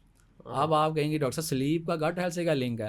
जो स्लीप है बेसिकली ये आपका रिपेयरिंग सिस्टम है। इफ यू अगर आप चाहते हैं ना आपकी बॉडी में रिपेयरिंग हो, तो आपकी नींद अच्छी कर लें। सही, तो आपकी बॉडी ऑटोमेटिकली रिपेयरिंग सिस्टम में चली जाएगी। नींद किसको कहते हैं? अच्छी नींद ये होती है कि जब आप सो के उठे ना, तो आप फ्रेश फील करें। सिंपल घंटों का नहीं, कोई तल्लक नहीं है। कुछ लोग हैं 3 घंटे 4 घंटे, आइडली तौर पे कुछ वो एज डिपेंडेंट है। आइडली तौर पे समझ जाता है कि 5 से 6 घंटे डीप स्लीप ना 2 फॉर्म होते हैं। एक होती है जिसको हम कहते हैं कि नॉन रेम स्लीप, होता है रेम स्लीप, जिसको मेडिकल टर्म तो नहीं यूज़ करना चाह रहा। एक होती है कच्ची नींद है, एक होती है पक्की नींद है। तो जो पक्की नींद है ना, वो वैसी नींद होती है जहाँ पे आपका हार्ट रेट बहुत तेज़ हो जाता है। आपको ऐसे लगता है जैसे आपका ब्रेन भी एक्टिव होता है, वो जिसमें ख्वाब भी आते हैं, ये सारी चीज़ें भी आती हैं ना, तो वो बेसिकली आपका रिपेयरिंग सिस्टम एक्टिवेशन वाला टाइम होता है। तो रैम स्लीप लेना जो होता है, जो पक्की नींद है, वो आपकी रिपेयरिंग सिस्टम है। तो आप कोशिश करेंगे इन दिनों में, बल्कि आम दिनों में भी, एक तो अपनी बॉडी में अपने आप को एक्सरसाइज की तरफ लेके जाएं। It's not only for weight reduction, मैं बार बार कह रहा हूँ, it's very benefit your gut, it's very benefit your heart, your brain, everything. Second पे प्रॉपर नींद। और प्रॉपर नींद का एक और कंसेप्ट भी है, स्केड्यूल्ड नींद। जैसे आपने टाइम रखा हुआ है ना कि जनाब मेरा ये स्लीपिंग टाइम है, वो बहुत इंपॉर्टेंट है। तो एक लफ्ज़ इसमें ऐड करता हूँ एंड पे जाते जाते कि सर्केडियन रिदम लफ्ज़ यूज़ सुना होगा आपने, वो उस लोगों में आता है जो प्रॉपर स्लीप लेते हैं, मतलब कि जिनका टाइमिंग और टू गो द बेड बहुत अच्छा हो, to awake from the bed वो बहुत अच्छा हो। सर ये मेरा ख्याल है फॉर्मूला एक्सरसाइज पे भी अप्लाई होता है कि क्योंकि मैंने खुद इस चीज़ को एक्सपीरियंस किया है कि आप एक्सरसाइज रैंडम टाइमिंग पे करके देख लें, बॉडी पे वो इम्पैक्ट नहीं आएगा जो आपका फिक्स टाइमिंग के साथ आता है। शायद मेंटली आपकी बॉडी रेडी होती है उस चीज़ के लिए। मेरे पास पेशेंट आते हैं कि डॉक्टर साहब हम वॉक वैसे बहुत करते हैं, इतना काम होता है तो एक्सरसाइज की जरूरत क्यों है? अच्छा, एक्सरसाइज का कंसेप्ट ये नहीं कि आप 2 घंटे शॉपिंग करके आए, मॉल पे घूम के आपकी एक्सरसाइज होगी। एक्सरसाइज का कंसेप्ट ये है कि आपका माइंड रेडी हो। ठीक है, ये सारी गेम माइंड क्या है, इसको गट ब्रेन एक्सरसाइज भी कहते हैं कि दिमाग जो सोचेगा ना वो आपकी पूरी बॉडी के बुलाए। दिमाग के 2 काम है, नंबर 1 ये सोच पैदा करता है, नंबर 2 आपकी बॉडी कंट्रोल करता है। ठीक है, जितनी सोचें बढ़ाओगे ठीक है उतना ये दिमाग अनकंट्रोल होएगा, और जितना दिमाग अनकंट्रोल होगा उतना आपकी बॉडी अनकंट्रोल होगी। बिल्कुल ऐसे ही है। ठीक है, तो इसको रिलैक्स करने के लिए एक प्रॉपर स्लीप है और एक्सरसाइज। बिल्कुल सही है, दैट्स वेरी गुड। अच्छा डॉक्टर साहब, अक्सर हमने देखा है कि कुछ लोग खाना खाते हैं, खाना खाने के फ़ौरन बाद ही जो है ना वो हवा खारिज का उनको बड़ा इशू होता है। अब हवा खारिज आपके जो है मुंह से भी हो सकती है और बैक से भी हो सकती है, ये अक्सर हमने देखा है, और वो इस कदर शदीद आवाज़ें होती हैं फिर कि धमाके हो रहे होते हैं। इसका ताल्लुक किस चीज़ से है? अच्छा, इसको हम अपनी ज़बान में ब्लोटिंग कहते हैं ना, ब्लोटेड है तो अगर मुंह से निकल रही है तो उसको बर्पिंग कहते हैं, और खाने से निकल रही है तो उसको फ्लैचुलेंस कहते हैं। तो बेसिकली ये कंसेप्ट जो है ना ये इंसान पे लाए करता है। अब इसका ये उन लोगों में ज़्यादा आता है, ये उन लोगों में ये कॉमन है जो एक तो खाना जो है ना वो बहुत जल्दी खाते हैं। सही। देखें बॉडी जल्दी तेज खाते हैं। देखें दांतों का काम है चबाना। ठीक है, अगर आप ग्राइंड अच्छा नहीं ना कर रहे, उसको छोटे छोटे पीसेस करके स्टमिक को नहीं दे रहे, तो आप उस पर लोड डाल रहे हैं। ठीक है, अब स्टमिक नहीं करना था, उसको मैसिएट करना है, उसको काई बनाना है, उसको बहुत ज़्यादा से एक स्मूथ करना है, जैसे लाइक आइसक्रीम आपने देखी होगी, वो फिर जाएगा छोटी आंत में। जैसे वो छोटी आंत में जाएगा तो वहाँ पे जाके वहाँ से इंग्रेडिएंट जो है ना वो आपके ब्लड में आएंगे, जो आपने एनर्जी का, इसमें प्रोटीन है, जिसमें ग्लूकोज है, जिसमें फैट है, जो आपकी बॉडी को चाहिए। अब्जॉर्प्शन जो है ना जितनी आपकी बॉडी ने लेनी ना चीज़ वो आपकी छोटी आंत से लेनी है। ठीक है। अब आपने क्या किया एक तो आपने बहुत जल्दी खाने की कोशिश की, ग्राइंडिंग अच्छा किया, और एक बहुत ज़्यादा खाने की कोशिश की। अब स्टमिक की कैपेसिटी कितनी है? स्टमिक की टोटल कैपेसिटी है 1 से 1.5 लीटर। ठीक है, और इसमें 3.5 लीटर सारा कुछ पूरा कुछ डाल के उसमें आपके पास लिक्विड भी होना चाहिए, सॉलिड भी होना चाहिए। और अगर आपने उसको सिर्फ सॉलिड जो है वो आपने उसको दे दिया 1.5 लीटर, तो फिर क्या करेंगे? स्टमी क्या करे? वो उसने जो इंग्रेडिएंट वहाँ पे रखा हुआ था, जहाँ उसने जो उसके अंदर अपना पेप्सन रखा हुआ था, जूस रखा था, गैस्ट्रिक जूस जो रखा हुआ था, जिसने खुराक साथ मिक्स होना था, उसने मिक्स हो के उसको डाइजेशन में हेल्प करना था, आपने खुद उसको कंप्रोमाइज़ कर दिया। जैसे ही आप कंप्रोमाइज़ करेंगे तो वो जो अनडाइजेस्टेड पार्ट है ना वो जाएगा छोटी आंत में। ठीक है। अब छोटी आंत जो होती है ना वो क्या करेगी, वो वहाँ से अपने आप के इंग्रेडिएंट नहीं ले पाएगी। जैसे वो नहीं ले पाएगी तो वो सारा पास करके जाएगा बड़ी आंत में। तो बड़ी आंत में बैठे होते हैं बैक्टीरिया, वो उसको डाइजेस्ट करेंगे तो वो हवा पैदा करेंगे। ठीक है। तो लोग क्या करेंगे, कहेंगे डॉक्टर साहब पेट फुलिया रह रहा है और हवा बहुत ज़्यादा बनती है, खारिज बड़ी होती है, मैं की करा। वो की करने का मकसद ये है कि आपने अपने आप को एक तो स्मॉल बाउट्स में लें, ठीक है, पोर्शन मील लें। दूसरे नंबर पे आप अपनी बॉडी को समझें। ठीक है, मेरी रिक्वायरमेंट क्या है, मेरी बॉडी को कितनी चाहिए, मैं उससे ज़्यादा नहीं देना। खाने का मकसद से मुंह का जायका नहीं है, आपने अपनी बॉडी की रिक्वायरमेंट को समझना है और उतनी चीज़ को देनी है जितनी रिक्वायर है। सही। क्योंकि बाकी अगर आप एक्स्ट्रा दे भी रहे हो तो उसके लिए यूजलेस है। तो सर ये जो हुर्फ़े आम में कहा जाता है कि जी जैसे ही आपने खाना खाया और बहुत सारी अपनी डकारें आ गई, आप कहते जी खाना हजम हो गया मेरा। नहीं, तो ये मिथ है? ये तो टोटली मिथ है। हम मेडिकली तो ऐसा कुछ नहीं है। लेकिन बॉडी जैसे स्टमिक में जाएगा ना तो कुछ लोग होते हैं जो एरोफेजिया, लफ्ज़ यूज होता है एरोफेजिया, कि हवा भी इनगल्फ करते हैं। ठीक है, कुछ लोगों को जब हम खाना खाते हैं ना बोलस जाता है, तो बोलस सीधा थोड़ा जाता है, वो उसके थोड़ी सी हवा जो है ना आपके स्टमिक में जाती है साथ।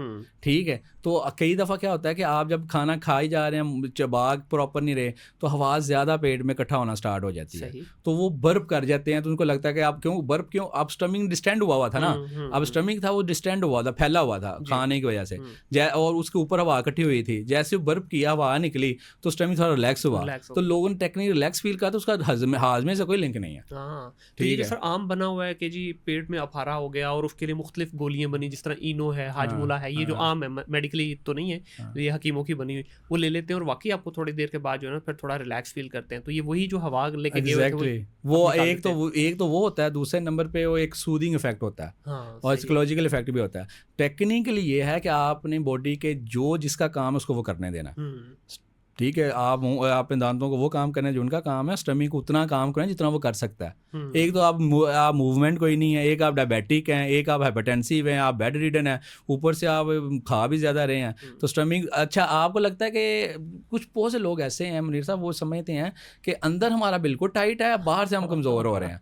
ऐसे नहीं है। अगर बंदा एग्जैक्टली देखें, जैसे जैसे आपकी उम्र बढ़ती है, आप ओल्ड एज में जाते हैं, तो आप अंदर के जैसे बाहर से बूढ़े होते हैं, अंदर से बूढ़े होते हैं। तो आप इस चीज़ को भी समझें कि जी मैं पहले तो 10 से 5 साल पहले डॉक्टर साहब मैं तो आधा किलो खाना खा जाता था, मटन खा जाता था। अब मेरे से 2 बोटियाँ नहीं खाई जाती। भाईजान पहले आप थे 40 साल के, अब आप 60 साल के हैं, तो आपके ऑर्गन भी तो बूढ़े होने हैं ना। और दूसरे नंबर पे आपने अपने आप को कितना को आपने एक्टिव रखा हुआ है, आप एक्सरसाइज करते हैं, आपने अपने आप को बिल्ड रखा हुआ है, आप फिजिकली कितने एक्टिव हैं, आप अपने आप को मेटाबॉलिज्म स्ट्रॉन्ग किया हुआ है। तो वो चीज़ें जो है ना उनको भी ऐड करना बहुत ज़रूरी है। अच्छा, फिर इसमें एक होता है कि जिस तरह बर्ब हम ले रहे हैं, खट्टी डकारों का आना, या सम टाइम हम जिस तरह लहसुन ले लिया या कोई ऐसी चीज़ ले ली कि वो उसी की स्मेल वाली डकारें आपको आ रही होती हैं, तो वो इसका इससे क्या ताल्लुक? वो असल में ये ना, ये कुछ लोगों में, एक हर एक में नहीं होता, हर एक में नहीं है। अच्छा, ये कुछ लोगों में होता है जिनका, ये हमारा ना जो हम कल्चर है ना, ये एशियन कल्चर, यहाँ पे शुरू से ज़्यादा खाने की आदत है।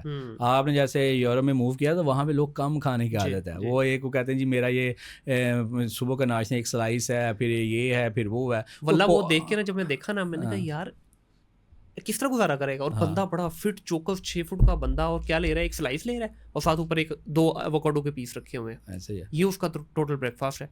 और लंच में आ रहा है, इतना सा बाउल उसने पकड़ा हुआ है लंच ले। मैं कहा यार हमारा तो ये अभी समझ लो स्टार्टर भी नहीं है। तो इसीलिए ना, क्योंकि हमने शुरू से हमारा कंसेप्ट पता क्या है, घर वाले ने कहा ये फ्रूट खा लें, अच्छा ये खा लिया, ये जनाब थोड़ा सा स्वीट मीठा चेक करें, ये भी खाना तो अभी नहीं खाया, ठीक है। तो खाना पता क्या करें, जब 2-3 रोटियाँ होंगी, फिर सालन होगा, वो खाना है, वो हमारा नाश्ता है या लंच है। तो बेसिकली ना स्टमक की एक कंप्लायंस समझी जाती है कि अगर आपने उसको इस तरह का आदी बनाया ज़्यादा खाने का, तो वो डिस्टेंड कर जाता है। उसकी कैपेसिटी जो होती है, जो 1 लीटर की थी, वो 3 लीटर 4 लीटर भी बन जाती है।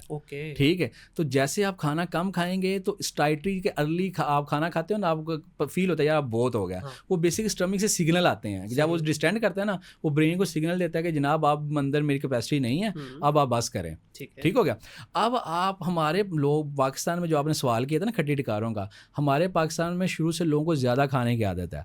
तो वो जो हमारा स्टमक को बहुत ज़्यादा डिस्टेंड किया होता है, तो कई दफ़ा स्टमक थोड़ा सा पुल अप होता है ऊपर टुवर्ड्स द चेस्ट, जिसको हम अपनी ज़बान में हाइटस हर्निया कहते हैं, या स्टमक जो खुराक की नाली है ना, इसका नीचे का मुंह कई दफ़ा खुला रह जाता है। वो इसलिए क्योंकि स्टमक को आपने इतना बड़ा, तो प्रेशर की वजह से वो थोड़ा सा लूज हो जाता है।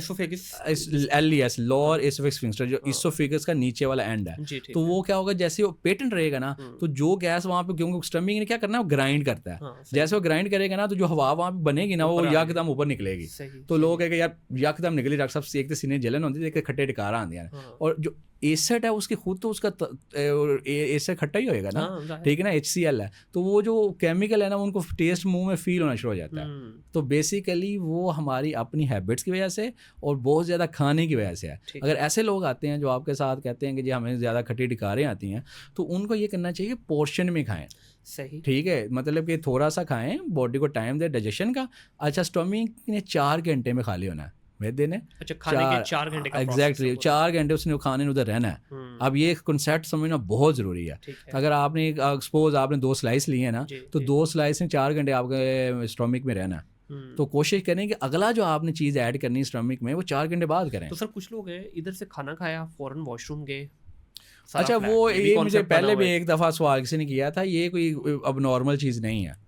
इसको ये कुछ लोगों में एक्टिव होता है, ये इसको हम कहते हैं गैस्ट्रोकोलिक रिफ्लक्स। कि स्टमक के अंदर जैसे खाना गया ना, तो वहाँ से बॉडी ने एक सिग्नल जनरेट किया जो आंतों में पहला चला गया कि अब स्टमक ने आगे चीज़ों को रेडी करना होता है। ठीक है, तो एक रिफ्लक्स नेचुरल है ये, ये फिजियोलॉजिकल है, ये कोई अब नॉर्मल या बीमारी नहीं है। तो वो एक सिग्नल पूरी गट को जाता है कि जनाब खाना आ गया तो आप रेडी रखें। तो वो जो सिग्नल आगे जाता है ना, उसकी वजह से ये क्या होगा कि वो जो स्टूल रुका होगा ना या बॉडी में पहले होगा वो इवैक्यूएट, उनको हाजत आ जाती है। ये चीज़ नॉर्मल है, इसमें कोई इसका मतलब अगर मैं इसको थोड़ा सा और जरा डिटेल में पूछूं कि जो खाना आपने लिया अभी ये वाला फौरन नहीं निकल रहा, जो पहले ऑलरेडी मौजूद था, स्टूल बन गया जिसका, वो निकलेगा, स्पेस बन जाएगी आप सर। आपके अंदर जो अभी खाना जा रहा है ना, इसको निकलने के लिए स्टमक से निकलने 72 आवर्स चाहिए पूरा। अच्छा, ठीक है। अब आपने जो खाना खाया आपको लगता है कि ये कोई पाइप है, स्टमक है, आगे छोटी आंत है, छोटी आंत के बाद उसका एक पूरी लेंथ है, फिर बड़ी आंत है, उसके 3-4 हिस्से हैं, वहाँ सबसे गुजर के जाना है उसने। ठीक है। तो आपको नेचुरल तौर पे खाने को 48 से 72 आवर्स चाहिए पूरी तरह से, जो अभी खाया उसको बाहर निकलने के लिए। ठीक है। तो ये जो कंसेप्ट होता है ना, मैंने खाया तो मेरी स्टूल है, मुझे कमजोरी हो रही है, ये लोग ये कहते हैं कि डॉक्टर साहब हमने अभी खाना खाया, मुझे वॉशरूम में मुझे सारा निकल जाता है, कमजोरी हो जाती है। और भाई वो खाना नहीं जो अभी आपने खाया, वो खाना है जो आपने पहले खाया हुआ था, वो स्टूल बन गया हुआ था, जब जैसे आपने हुआ तो एक रिफ्लक्स नेचुरली एक्टिवेट हुआ जिसने वहां से उसको इवैक्यूएट कर दिया। सर, कॉन्स्टिपेशन की बात करें, कब्ज जिसको कहा जाता है आम लफ्जों में, इसका किस चीज़ से ताल्लुक है? अक्सर लोग इसकी शिकायत करते हैं कि खाना खा लिया कुछ। अच्छा, ये मैंने 2 जगहों से सुना है और देखा भी है मुख्तलिफ लोगों में ये प्रॉब्लम। एक जब आप अपनी जगह तब्दील करते हैं, लेट्स से अभी हम यहाँ लाहौर में रह रहे हैं, यहाँ से आप नॉर्दर्न चले गए या किसी बाहर के मुल्क में चले गए, वो पहले जो 24 से 48 घंटे हैं ये आपको कॉन्स्टिपेशन का थोड़ा सा इशू रहता है। ये मैंने खुद भी ऑब्जर्व किया है और सुना भी है इसके बारे में। और दूसरा है डाइट का, तो इसको किससे रिलेट करें? अच्छा, ये कॉन्स्टिपेशन है ना, ये एक तो इसका कंसेप्ट बहुत क्लियर नहीं है लोगों के दरमियान। अच्छा, कॉन्स्टिपेशन, पहला सवाल होता है कॉन्स्टिपेशन कहते कब है? अच्छा, अगर तो आपने 72 आवर तक स्टूल पास नहीं किया तो फिर आप कॉन्स्टिपेशन कहेंगे 72 आवर्स। हाँ जी, 3 दिन। ये नहीं होता कि आज स्टूल नहीं हुआ तो एक दिन नहीं आया तो मैंने कॉन्स्टिपेशन हो गई है। उसको टाइम देना चाहिए, एक नंबर 1 सबसे इंपॉर्टेंट फैक्टर। फिर इसकी जो वजूहात है ना वो बहुत डिफरेंट हैं। ठीक है। एक तो हमारी डाइट रिलेटेड ही है जो आपने पहले किया, जैसे अभी ईद की बात कर रहे हैं तो ईद में आपने सिर्फ मीट अगर ले रहे हैं तो आप तो फाइबर नहीं ले रहे, तो आपका जब वो फाइबर नहीं होगा, फाइबर पता क्या करता है, वो ना सिर्फ आपकी गट को एक्टिवेट करता है बल्कि उसकी मूवमेंट भी इन्हेंस करता है, इंक्रीज करता है। तो आपके अंदर रिस्क ऑफ कॉन्स्टिपेशन कम हो जाता है, नंबर 1।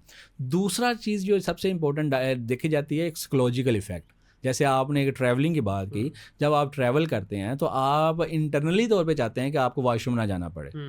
ठीक है। तो आप अपनी बॉडी को सिग्नल दे रहे होते हैं कि आप ऐसा रिफ्लेक्स जनरेट ना करें कि मुझे वॉशरूम जाना पड़े। अब आप बाहर जा रहे हैं, जहाज़ में बैठे हुए, आप अवॉइड करेंगे। आप कहें यार जाके पहुंच के आए तो ज़्यादा बेहतर है। तो आप सिग्नल खुद कह रहे होते हैं कि अभी ना जाएं। अब आप घर में बैठे हैं, वेले बैठे हुए हैं, तो आपको थोड़ी सी भी हाजत हो, यार मैं वॉशरूम जाना चाहिए, तो आप उस सिग्नल को इनहिबिट नहीं करते। इसको कहते हैं कॉन्शियस डिसइनहिबिशन, कि आप कॉन्शियसली अपने सिग्नल को इनहिबिट कर देते हैं।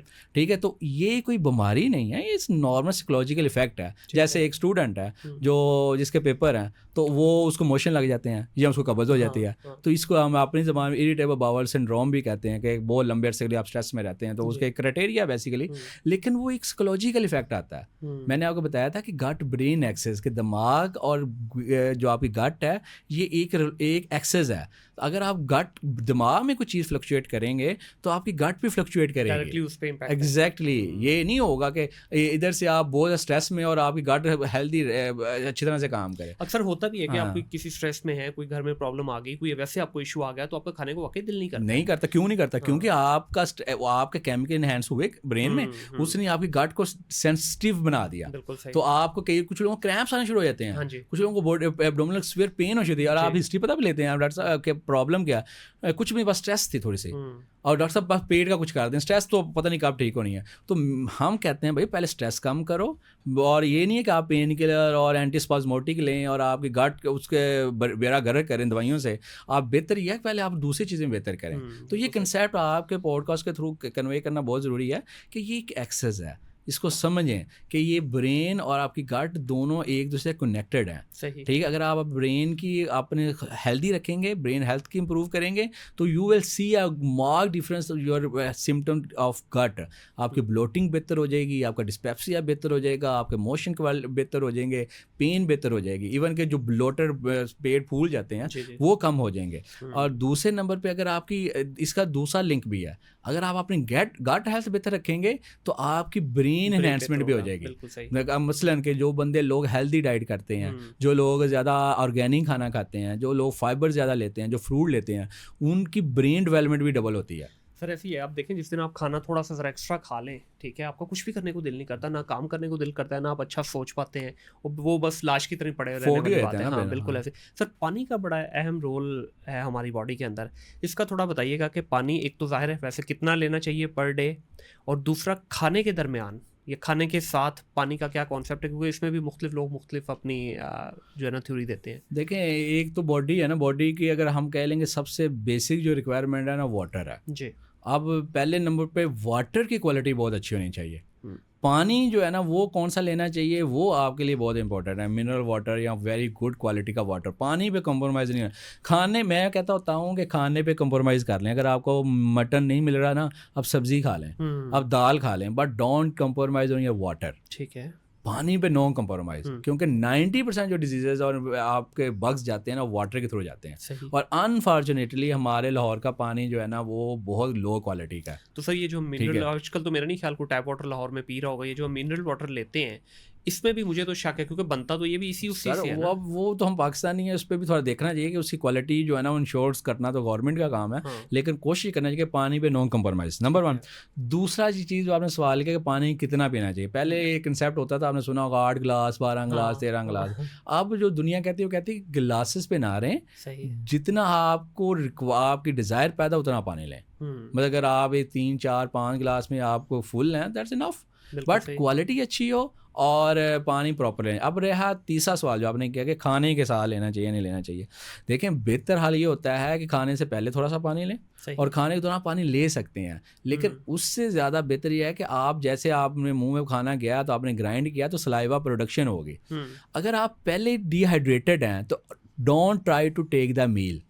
ओके ठीक है, मसलन सपोज आप आए ऑफिस से आए हैं और आपको बहुत ज़्यादा प्यास लगी हुई थी और आते खाना ना खाएं, ट्राई करें कि पहले अपने आप को हाइड्रेट करें। सही, पानी उसका 2 बेनिफिट है। नंबर 1 ये है कि जो भी आपकी बॉडी की बेसिक नीड्स थी ना वो पूरी हो जाएंगी, और आपका जो मेटाबॉलिज्म रेस्ट जोन में बैठा हुआ था, ठहरा हुआ, डिहाइड्रेशन जो होती है ना वो आपकी गट की मोटिलिटी को कम कर देती है। ठीक है, तो उससे सिम्टम्स आते हैं। आपने कहेंगे डॉक्टर सुबह का आप ये देख लें कुछ लोगों में कि सुबह का पानी नहीं पिया होगा, घर आएंगे फ़ौरन खाना खाना शुरू कर देंगे, वो साथ कहेंगे डॉक्टर साहब पेट में दर्द होना शुरू हो गया, सुबह कुछ नहीं खाया था, आप आए हैं। अब आपको चाहिए था वाटर उस टाइम, आपने अपने को हाइड्रेट करना है। आप अपनी बॉडी को हाइड्रेट करने के बाद आपको फील हो जाएगा, आप उसके डिहाइड्रेशन के साइन है। नंबर 1 हेडेक होगी, थोड़ी सी वीकनेस फील होगी, यूरिन आउटपुट कम हो जाएगी, यूरिन अच्छी तरह से आएगा। ठीक है, थोड़ा सा आप ड्रोजी फील करेंगे या लेथार्जिक फील करेंगे। जैसे आप अपने को वेल हाइड्रेट करें यू बिकम एक्टिव। जब आप एक्टिव हुआ उसके 10-15 आधे घंटे बाद जाके आप एक अपना जो लंच है या डिनर है वो करें। ठीक है। अक्सर जो हम कहते हैं कि खाने के बाद पानी बिल्कुल भी नहीं पीना चाहिए तो जहर बन जाता है, ये वैसे ये कंसेप्ट मिथ है, लेकिन इसके लिए बेसिक कंसेप्ट जो लोगों ने डाला था वो ये था कि डाइजेशन जो है ना उसमें मसला आता है, वो जो केमिकल जो स्टमक में केमिकल है वो डिल्यूट हो जाते हैं, जिसकी वजह से ये होता है। तो बेसिकली अगर साइंटिफिकली देखा जाए या मेडिकली देखा जाए तो ऐसी कोई भी इसकी एक्सप्लेनेशन नहीं है। बिल्कुल सही है। अच्छा सर, जो पानी आप बहुत ज़्यादा लेते हैं, खासतौर पर आजकल जिस तरह गर्मी का मौसम है, ना चाहते हुए भी आपकी इंटेक बढ़ जाती है। पानी की इंटेक जैसे ही आपकी बढ़ती है आपकी सारी यूरिन आउटपुट भी बहुत ज़्यादा बढ़ जाती है, आप बार बार वॉशरूम के चक्कर लगते हैं। तो इसके लिए क्या है, ये मेडिकली क्या इम्बैलेंस चीज़ें हैं या नहीं ये इसमें ना दूसरे नंबर पे एक और कंसेप्ट जो ये आप यहाँ से क्लियर हो जाएगा, I think so that's very important. लोग जो फिर पानी लेते हैं ना वो लेते हैं सिंपल सादा पानी। तो कोशिश करें कि नमकियात वगैरह भी कभी ले लिया करें। जैसे सपोज जैसे अभी आप एक बंदा जो गर्मी में गया हुआ था, इतनी हबस है, ह्यूमिडिटी है, तो आपकी बॉडी से नमकियात भी तो लॉस हो रहे हैं ना, सोडियम है, पोटाशियम है, ये नमकियात हैं जो आपकी बॉडी को चाहिए। तो अगर आप इस तरह का कंडीशन में हो तो आई हाईली रिकमेंड कि आप उस कंडीशन में डेली एक ORS भी ले लें।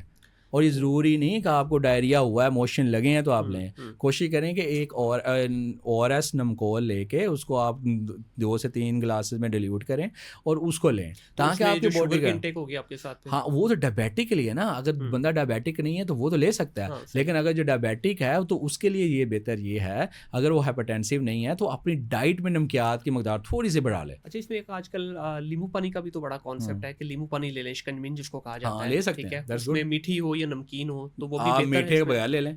ठीक है मतलब अगर किसी को शुगर नहीं है जो कंसेप्ट पता क्या है, इसको मैं आपको क्लियर कर दूं मेडिकली कंसेप्ट क्या है। आपकी जो गट है ना, वो पानी को बहुत जल्दी आपके बॉडी में वेसल्स में लेके जाएगी अगर उसको दो चीज़ें देंगे, सोडियम और ग्लूकोज। ये चैनल्स होते हैं अल्लाह पाक ने बनाए हुए हैं हाथ में। अगर आप थोड़ा सा चीनी और थोड़ा सा नमक डाल के पानी दे रहे हैं ना, तो गट के अंदर जो चैनल है ना वो बहुत जल्दी एक्टिवेट हो जाते हैं, तो वाटर को पुल करते हैं टुवर्ड्स द योर बॉडी। तो आपकी जो डिहाइड्रेशन 10 गिलास पीने से पूरी होनी थी वो 2 से 3 गिलास में पूरी हो जाती है। बिल्कुल ठीक है। तो उसका ये कंसेप्ट है। अब कुछ लोगों में डिफरेंस है ना, जैसे जो बंदा डायबिटिक है, जो हाइपरटेंसिव है। अब हाइपरटेंसिव लोग हैं वो नहीं ले सकते चीनी वगैरह, तो वो अपनी डाइट में नमकियात जो है ना उनकी रेशियो इंप्रूव करें। एक नेचुरली भी तो होता है ना, जैसे फ्रूट का है वो ले रहे हैं उसमें नमकियात होंगे, ठीक है, इस तरह से वेजिटेबल्स हैं, सैलेड है उसमें नमकियात होंगे, तो वो चीज़ें ऐड करना बहुत ज़रूरी है। सही। पानी का ठंडा नॉर्मल टेम्परेचर या गर्म पीना, अभी इसमें भी बड़े थ्योरीज है। मुख्तलिफ लोग कहते हैं जी ठंडे पानी के करीब ना जाएं, ये बिल्कुल सही नहीं है सेहत के लिए। कुछ लोग कहते हैं जी हल्का सा लूक वार्म जिसको कहते हैं, जिस तरह जापानीज़ जो हैं वो बिल्कुल नॉर्मल से टेम्परेचर पर रख के पानी पीते हैं सारा साल। तो हमारे यहाँ इसका क्या वो है? ये एक तो हैबिट्स पे भी है, ठीक है, लेकिन ये कहना कि ठंडा पानी में बहुत ज़्यादा नुकसानदेह है तो ये एक मिथ है, ठीक है। हाँ, अगर मेडिकली ऐसा कोई लिटरेचर नहीं है को कहे कि जी बर्फ़ अंदर जाके होगा। आपने जो भी बॉडी में देना है, बॉडी का अपना टेम्परेचर 37 सेंटीग्रेड, ठीक है, बॉडी का अपना टेम्परेचर है, ठीक है। अब आप अगर बॉडी के 37 आपकी बॉडी का है, आप उसको दे रहे हो 100 सेंटीग्रेड और उबलता हुआ पानी, तो वो भी नुकसानदेह है।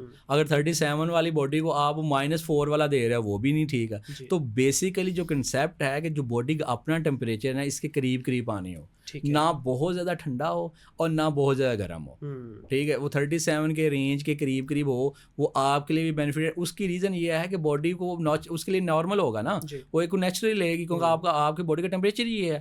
तो आप ना बहुत ज़्यादा ठंडे की तरफ जाएँ ना बहुत ज़्यादा गर्म की तरफ जाएँ, लेकिन मेडिकली ऐसा नहीं कह सकते कि जी ठंडा बहुत ज़्यादा, हाँ गला ख़राब हो सकता है, ठीक है, और यहाँ बहुत ज़्यादा गर्म लेने से गले में भी वो भी ख़राब कर सकता है। तो पर्सन टू पर्सन वेरी है ना। तो बेसिकली कंसेप्ट ये है इसमें, जो नॉलेज है वो ये है कि बॉडी का अपना टेम्परेचर है, उसके करीब करीब रहेंगे तो आपके लिए बेनिफिट। बिल्कुल सही। चाय के बारे में सर क्या कहना चाहेंगे? हमारे यहाँ तो स्वाद समझ के चाय पिए जाते हैं ना, 10 दफ़ा भी दे दो दिन में तो इनकारी कोई नहीं है। तो इसके बारे में क्या कहना चाहिए? वो ख़ास तौर पे जो चाय हमारे पास बनती है, एक तो चाय वो है ना सेपरेट जो गोरा पीता है, उसका सुना है कि इतना नुकसान नहीं, जो हमारे पास जब तो कहते हैं फेंटा लगा के उबाल के उसको 10 उबाले ना आ जाए, हम चाय पीते नहीं है। तो इस पर क्या कहना चाहिए? अच्छा, अगर एक तो हमारे पास 2 तरह के लोग हैं, कैटेगरीज के लोग हैं। एक कैटेगरी से लोगों की वो है कि जो चाय को एज अ फैशन, जैसे मैं यार आप बैठे हुए थे, हमने कहा डॉक्टर साहब चाय मंगवाएं, ठीक है, चाय पीते हैं, मतलब हमारे पास कुछ करने को नहीं था उस वक्त, ठीक है ना, तो चाय पी लेते हैं। और कुछ लोग हैं जो वैसे कहते हैं कि उनको लगता है कि वो चाय पीने से एक्टिव फील करते हैं, ठीक है ना। ये 2 कैटेगरीज के लोग हैं, जिसकी जॉब ऐसी है स्ट्रेस वाली, उसको लेना चाह रहा है। अब चाय का कंसेप्ट, जैसे आप अभी यूरोप से वापस आए हैं, तो चाय का कंसेप्ट दुनिया में ये नहीं है कि विद ईच मील हो, दुनिया में टी टाइम है, जी, ठीक है ना। ऐसे ही है ना कि दुनिया क्या कहती है कि जनाब आपने सुबह प्रॉपर करना है ब्रेकफास्ट, फिर लंच किया, अब लंच से डिनर के दरमियान में एक 8 से घंटे का गैप है, तो दरमियान में एक टाइम उन्होंने रख लिया अपने लिए कि चलें this is the easy time, relaxing time, तो वो एक स्नैक के साथ एक कप चाय ले लें। बिल्कुल। लेकिन पाकिस्तान में तो ये नहीं है। पाकिस्तान में क्या होता है कि सुबह कुछ ऐसे लोग हैं सुबह नाश्ते से पहले चाय लेते हैं, नाश्ते के साथ चाय लेते हैं, 2 घंटे बाद चाय लेते हैं, ऑफिस जाने से पहले लेते हैं, ऑफिस जाके लेते हैं, ऑफिस आने से पहले लेते हैं, तो इतने का तो जस्टिफाइड ही नहीं है। दूसरे नंबर पे जो कंसेप्ट है इसमें, जो सबसे इंपॉर्टेंट कंसेप्ट है वो ये है कि चाय जो होता है इसमें केमिकल्स होते हैं ना, ठीक है, जो आप जैसे आप खाने के साथ लेते हैं, जैसे आपने बहुत अच्छा खाना खाया जी ईद को, आपने अपने घर में बना हुआ बेहतरीन मटन और ये वो बैलेंस करके सैलेड एवरीथिंग बैलेंस करके खाना खा लिया और साथ ही फ़ौरन आपने चाय ले ली, तो जो आपके माइक्रो न्यूट्रिएंट्स है, जिसमें आयरन है, जिसमें आपका कैल्शियम है, जिसमें आपका मैग्नीशियम है, इसकी अब्जॉर्प्शन कंप्रोमाइज़ होती है। सो दुनिया कहती है, जो मेडिकल लिटरेचर कहता है कि you can take tea but in a tea time with her खाने के फ़ौरन बाद 5 मिनट बाद फ़ौरन साथ लेना ये जस्टिफाइड नहीं है। और स्पेशली खाली पेट का क्या? खाली पेट का मतलब कि ये कंसेप्ट ही नहीं है ना, खाली पेट में चाहे वैसे तो उसने जाकर कुछ करना नहीं है, लेकिन ये है कि इस तरह लेना, पहले एसिड पड़ा हुआ है और आप उसको चाय दे रहे हैं और आपका तो आप, क्योंकि चाय के साथ एक चीज़ और भी ऐड है कि ये एक बहुत अच्छी तरह से डायूरेसिस करती है, ठीक है ना, जो आपके चाय पीने में। तो अब जब आप चाय लेते हो ना तो आपको यूरिन आम लोग देखा वो लोगों को ज़्यादा आता है। तो कंसेप्ट ये है कि आप जो लोग चाय ज़्यादा पीते हैं वो अंडर हाइड्रेटेड रहते हैं, सही वो डिहाइड्रेटेड रहते हैं, तो उनमें फिर गैस्ट्रिक इशू, इनमें फिर गट इशू बहुत कॉमन होना स्टार्ट हो जाता है। ब्लैक कॉफ़ी के बारे में सर क्या कॉन्सेप्ट बहुत है अच्छी इसका? है, सिंपल। हाँ, अच्छा, सिंपल आंसर इज बहुत अच्छी। अगला सवाल ये है आपके लिए, किन के लिए अच्छी है? तो लिवर के लिए बहुत अच्छी है, बट एक कप नहीं। Black coffee mean without milk and without sugar. ठीक है, सिंपली ब्रू की हुई कॉफ़ी हो आपकी, मशीन से निकली हुई, उसमें कुछ भी ऐड किए बगैर आप उसको एग्जैक्टली। लेकिन उसमें दो कंसेप्ट हैं, एक कप से कुछ नहीं होता। लोग कहते हैं डॉक्टर साहब ब्लैक कॉफ़ी पीता हूँ लेकिन एक कप है। जो रिकमेंडेड है, अगर आप लिवर हेल्थ की बात करें, एक डिजीज़ है जिसको हम कहते हैं मेसल्ड, मेटाबॉलिक एसोसिएटेड स्टीटोटिक लिवर डिजीज, या दूसरे लफ्ज़ में कॉमन लैंग्वेज में, पब्लिक लैंग्वेज में इसको कहते हैं फैटी लिवर। हाँ, ठीक है, इस पे बल्कि मैंने पूछना था सवाल। तो फैटी लिवर जो है ना, इसके लिए आपकी जो कॉफ़ी है that's very good, but you have to take 3 to 4 cup, 3 to 4 cup per day, अगर बेनिफिट लेना है तो। ठीक है। सेकंड पे उन लोगों के लिए जिनको पहले एपिगैस्ट्रिक इशू हैं, जिनको मैदे में दर्द होती है, जिनको गर्ड के इशू हैं, फ्लश के इशू हैं, तो वो वर्स भी करती है। ठीक है, तो कॉफ़ी अगर आप कहें कि स्टमक के लिए वो इतनी अच्छी नहीं है जिनको इशू है, लेकिन कॉफ़ी अगर कहें लिवर के लिए तो 3 to 4 cup per day, and that's black coffee without sugar and without milk. Sir इसकी तासीर पे भी तो आ जाता है ना, जिस तरह मैंने ये बल्कि सवाल मटन के लिए भी पूछ लेता हूँ कि मटन की भी तासीर कहते हैं गर्म होती है। ठीक है, और हमारे यहाँ भी जिस तरह टेम्परेचर भी जिस तरह चल रहा है, ज़ाहिर इसका इफेक्ट तो आएगा बॉडी के ऊपर भी। कॉफ़ी का भी कहते हैं तासीर गर्म होती है, तो अच्छा उसके असरात को सर फिर किस तरह पकड़ना है? सबसे पहले हम कहते हैं मटन की तासीर। अच्छा, तासीर पता लोगों का कंसेप्ट क्या है? तासीर कंसेप्ट ये है कि खाना खाने के बाद वो ब्लोटेड फील करते हैं, तो कहते हैं डॉक्टर साहब गर्म से गर्मी पैदा हो गई है। तो असल में मटन जब लेते हो उसमें फैट ज़्यादा रेशियो है, उसमें फाइबर नहीं है, वो डंप करता है, सही स्टमक में रहता है ज़्यादा। पहले 4 घंटे का टाइम था, वो स्टे करता है, तो आप ब्लोटेड फील करते हो, आप एपिगैस्ट्रिक फुलनेस के साथ आते हो, आपको लगता है पेट पड़ा है, तो आप उसको तसीर का नाम दे दिया। कॉफ़ी का इशू ये है कि जिनके गैस्ट, मैंने पहले आपको बताया है कि जिनके गैस्ट्रिक इशू चल रहे हैं, जिनको रिफ्लक्स का इशू है, जिनको एपिगैस्ट्रिक बर्निंग का इशू है, जलन का इशू है, ठीक है, उनके लिए कॉफ़ी अच्छी नहीं है, सिंपल। ठीक है, उसके दो राय है ही नहीं, वो उसको तसीर के साथ लगा लें, वो जो जिससे साथ मर्जी लिंक कर लें। लेकिन जिनको फैटी लिवर के इश्यूज़ हैं और स्टमक इश्यूज़ नहीं हैं, उनके लिए काफ़ी बहुत अच्छी है। उनके 4 cup daily without sugar and without milk, very good. ठीक है, तसीर मेडिकली ऐसा कोई लफ्ज़ नहीं होगा ये तसीर इस तरह की है, ये हिकमत वाले या तो हमारे मेडिकल में ऐसा कोई लफ्ज़ नहीं होता। हमारे यहाँ पे देखा जाता है कि इसका मैकेनिज़्म क्या है किसी चीज़ का, और इसका जो है ना बेनिफिट क्या है। तो कॉफ़ी का मैकेनिज़्म स्टमक के लिहाज से ये है कि ये आपकी जो स्टमक जो इसोफेजिक का लोअर एंड है ना, LES जो उसका क्लोजिंग पॉइंट है, उसको रिलैक्स कर देती है, उसको लूज़ कर देती है। तो ऐसे लोग जिनको जलन का इशू होता है, वो पहले ही लूज़ होता है उनका, तो उनका वो जलन की इशू या बर्निंग की इशू बढ़ जाते हैं, तो उनको कॉफ़ी जो है ना इतने बेनिफिट नहीं है, लेकिन दूसरों के लिए बेहतर है। मसाला जात के बारे में सर क्या कहना चाहेंगे? इसका मैदे पे किस तरह से असर होता है? जिस तरह हम भर भर के मसाले हर चीज़ में डालते हैं, क्या इसका, चाहे वो नेचुरल है या जिस तरह भी मिलावट, हम नेचुरल तो कहाँ ही मिल रहे हैं, हमारे पास मिलावट वाली चीज़ें ही मिल रही हैं यहाँ पे, तो उसको किस तरह से अवॉइड करना चाहिए, या ठीक है लेते जाए, हमारा इम्यून सिस्टम उस पर एग्री हो चुका हुआ है? मसाला जात के लिए लफ्ज़ सिंपल एक ये है कि बॉडी को जितने केमिकल्स दोगे ना, उसको उतना एक्स्ट्रा काम करना पड़ेगा।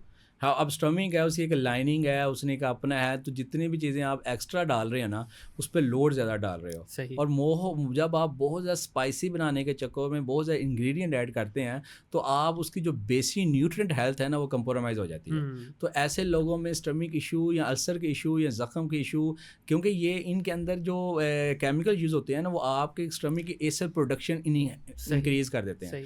जैसे वो इंक्रीज़ होती है, जिसकी वजह से क्या होता है कि स्टमक के अंदर अल्सर बनने के या एरोजन्स बनने के जो रिस्क है वो बढ़ जाता है। अल्सर का जिक्र किया, इसका थोड़ा ज़रा बता भी दें कि इसकी सिम्टम्स क्या हैं और इसकी क्या, किस तरह से इसकी प्रिकॉशंस की? इसकी सिम्टम सिंपल है कि एक बंदा जिसने खाना खाने के फ़ौरन बाद स्टमक में पेन होना शुरू हो जाए, जलन होना शुरू हो जाए, या फुलनेस फील होना शुरू हो जाए, या कुछ लोगों में वॉमिट भी आ सकती है। और कुछ ऐसे लोग भी हैं जिनके अल्सर बहुत पुराने पड़े होते हैं, तो उनके अंदर खून की उल्टी भी आ सकती है, और इवन के उनको खून की कमी भी हो सकती है। सही। तो ये मुख्तलिफ लोगों में इसके अलामात साथ और लोकेशन के लिहाज से। अगर अल्सर स्टमक का है तो उसके अलामा डिफरेंट होती हैं, अगर छोटी आंत तक फैल गया हुआ तो उसके अलामा डिफरेंट होती है। क्या जानलेवा है ये बीमारी? अगर इसको अच्छे से ट्रीट ना किया जाए, अगर आप इसको इग्नोर करते हो, इसको फैक्टर को इग्नोर करते हो, उसकी वजह बनने को इग्नोर करते हो, दैट्स डेंजरस ऑब्वियसली। स्टेजेस हैं इसकी भी कोई? सर देखें, बॉडी का एक सिंपल, अब आज सारी कंसेप्ट की बात हो रही है, तो बॉडी का एक सिंपल सा कंसेप्ट है। अगर बॉडी के अंदर बहुत लंबे अरसे के लिए सोजिश बनेगी ना, तो वो अनकंट्रोल्ड हो जाएगी। सिंपल। अगर कोई भी जख्म या बॉडी का अल्सर जो बहुत लंबे अरसे के लिए होगा, तो वहाँ पे जो उसकी ग्रोइंग सेल है ना, वो ऑटोमेटिक हो जाएंगे, ऑटोमेसिटी कहते हैं कि वो खुद ब खुद ग्रो होना शुरू हो जाएंगे। तो वहाँ पे chances of a tumour, cancer बनने के चांसेस बढ़ जाते हैं। ठीक हो गया। तो अल्सर को treat as early as possible करना चाहिए। बिल्कुल सही। तो इसकी कोई प्रिकॉशंस हैं? एग्जैक्टली, प्रिकॉशन जो आपने अभी पूछा था कि मसाला जात के बारे में, कम मसाले करें, ऑर्गेनिक सिंपल सादा खाने पे आएँ, बहुत ज़्यादा स्पाइसी पे ना आएँ, बहुत ज़्यादा ऑयली पे ना आएँ, खाने को एक प्रॉपर भूख के साथ खाएँ। ये कंसेप्ट कोई नहीं है कि 8 बजे नाश्ता है, 2 बजे लंच करना ही करना है। If you are full you have to wait. बिल्कुल सही। अपनी बॉडी सिग्नल देगी। बॉडी का बड़ा अच्छा कंसेप्ट है। अगर आप डिहाइड्रेटेड हैं, आपकी बॉडी कहेगी जनाब आपको पानी पीना है। अगर आपके बॉडी को खाना चाहिए तो आपको सिग्नल आएगा, देख के नहीं कि यार देखा मैंने बिरयानी बनी हुई है तो खाना खा लें, या ये बना हुआ है। तो अगर आपको सिग्नल आ रहा है ना इंटरनल, आपको लग रहा है कि आपको भूख लगी हुई है, तो you have to take your meal. Sir लेकिन की करिए, सारों तो खुशबू सौं के भूख लग जाती है। तो वो अब यार पाकिस्तानी ना पाकिस्तानी अलग है इस वक्त। तो मैं कहता हूँ लाहौरी पूरे पाकिस्तान तो अलग ने। सर जब आपकी वील लॉगिंग ही खाने पे होगी, ठीक है, जब आपका जो टिक टॉकिंग ही खाने पे होगी, जब आपके पॉडकास्टिंग ही खाने पे होगी, तो फिर लोग खाने की तरफ जाएंगे ना। और दूसरे नंबर सबसे इम्पोर्टेंट जो मैं कहता होता हूँ वो ये है कि हमारे पास एंजॉयमेंट का जो एक एक्टिविटी है खाना।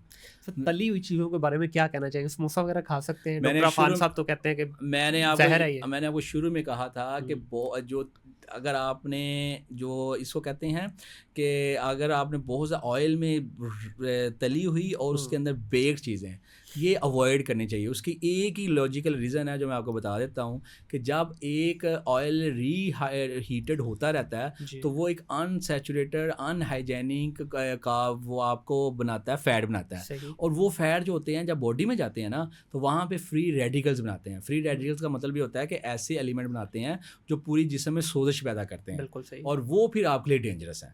ठीक है, तो हाँ ये कहना कि बिल्कुल नहीं खाना चाहिए, ओकेजनली जैसे आप कहीं बैठे हुए हैं तो आपने कभी समोसा खा लिया तो उसमें मसला नहीं है, लेकिन डेली हैबिट बना लेना, और डेली हैबिट इस तरह बनाना कि आपने तली ही चीज़ें ज़्यादा खानी है, तो दैट इज़ वेरी डेंजरस। बिल्कुल सही। Not only for the stomach, मैं ये बताना कि जिससे आपके मैदे के लिए नहीं, पूरी बॉडी के लिए, पूरी बॉडी के लिए ठीक नहीं है। डॉक्टर साहब फैटी लीवर की बड़ी बात की जाती है और पाकिस्तान में तो कहा जा रहा है कि हर दूसरा तीसरा शख्स जो है वो फैटी लीवर का शिकार है। इसको थोड़ा सा एक्सप्लेन करते हैं, ये है क्या, किस तरह होता है और क्या इसकी प्रिकॉशंस क्या है? अच्छा, अब जो है ना फैटी लीवर के लिए 2 कंसेप्ट हैं। एक कंसेप्ट होता है जो लोग ओबीज़ हैं, जो लोग डायबिटिक हैं, जो लोग हाइपरटेंसिव हैं, ठीक है, इन लोगों में होना। एक लोगों जो थिन है, अब एक बड़ी डेंजरस क्लासिफिकेशन आ रही है जो थिन है, उनके अंदर होना। बेसिकली ये मेटाबॉलिज्म का स्लो होना है कि आपका लीवर जो है वो उसके अंदर आपका फैट अकोमुलेट होना शुरू हो जाती है। हजम नहीं हो रहा। उसकी 3 स्टेजेस हैं। इनिशियली पता क्या होता है? इनिशियली ये होता है कि आपका देखो आपने ना मैंने एक कंसेप्ट दिया है कि खाना भूख के साथ खाएं। अगर आप खाना खा रहे हो, आप बहुत ज़्यादा ऑयली चीज़ें ले रहे हो, अनसैचुरेटेड फैट ले रहे हो, आप बहुत ज़्यादा कोल्ड ड्रिंक पी रहे हो, आप अपनी बॉडी को उस जो आपकी बॉडी की रिक्वायरमेंट उससे ज़्यादा एनर्जी दे रहे हो, तो बॉडी क्या करेगी? जो यूज़ है ना वो यूज़ कर लेगी, जो यूजेबल नहीं है उसको वो कहीं स्टोर करेगी। ठीक है। तो स्टोर करने के लिए, फैट के स्टोर करने के लिए बॉडी के पास एक अब्डोमन है जिसके लूज एरिया, फिर आपका लिवर पड़ा हुआ है। तो इनिशियली क्या होगा, पहली स्टेज में आपके लिवर के अंदर फैट कोमुलेट होना स्टार्ट होगी, इकट्ठी होना स्टार्ट होगी। फिर क्या होगा, अब जब फैट वहाँ पे इकट्ठी होगी ना, तो ये वहाँ बैठी नहीं रहेगी, ये वहाँ पे इन्फ्लेमेशन, सोजिश पैदा करेगी। ये उसकी दूसरी स्टेज है।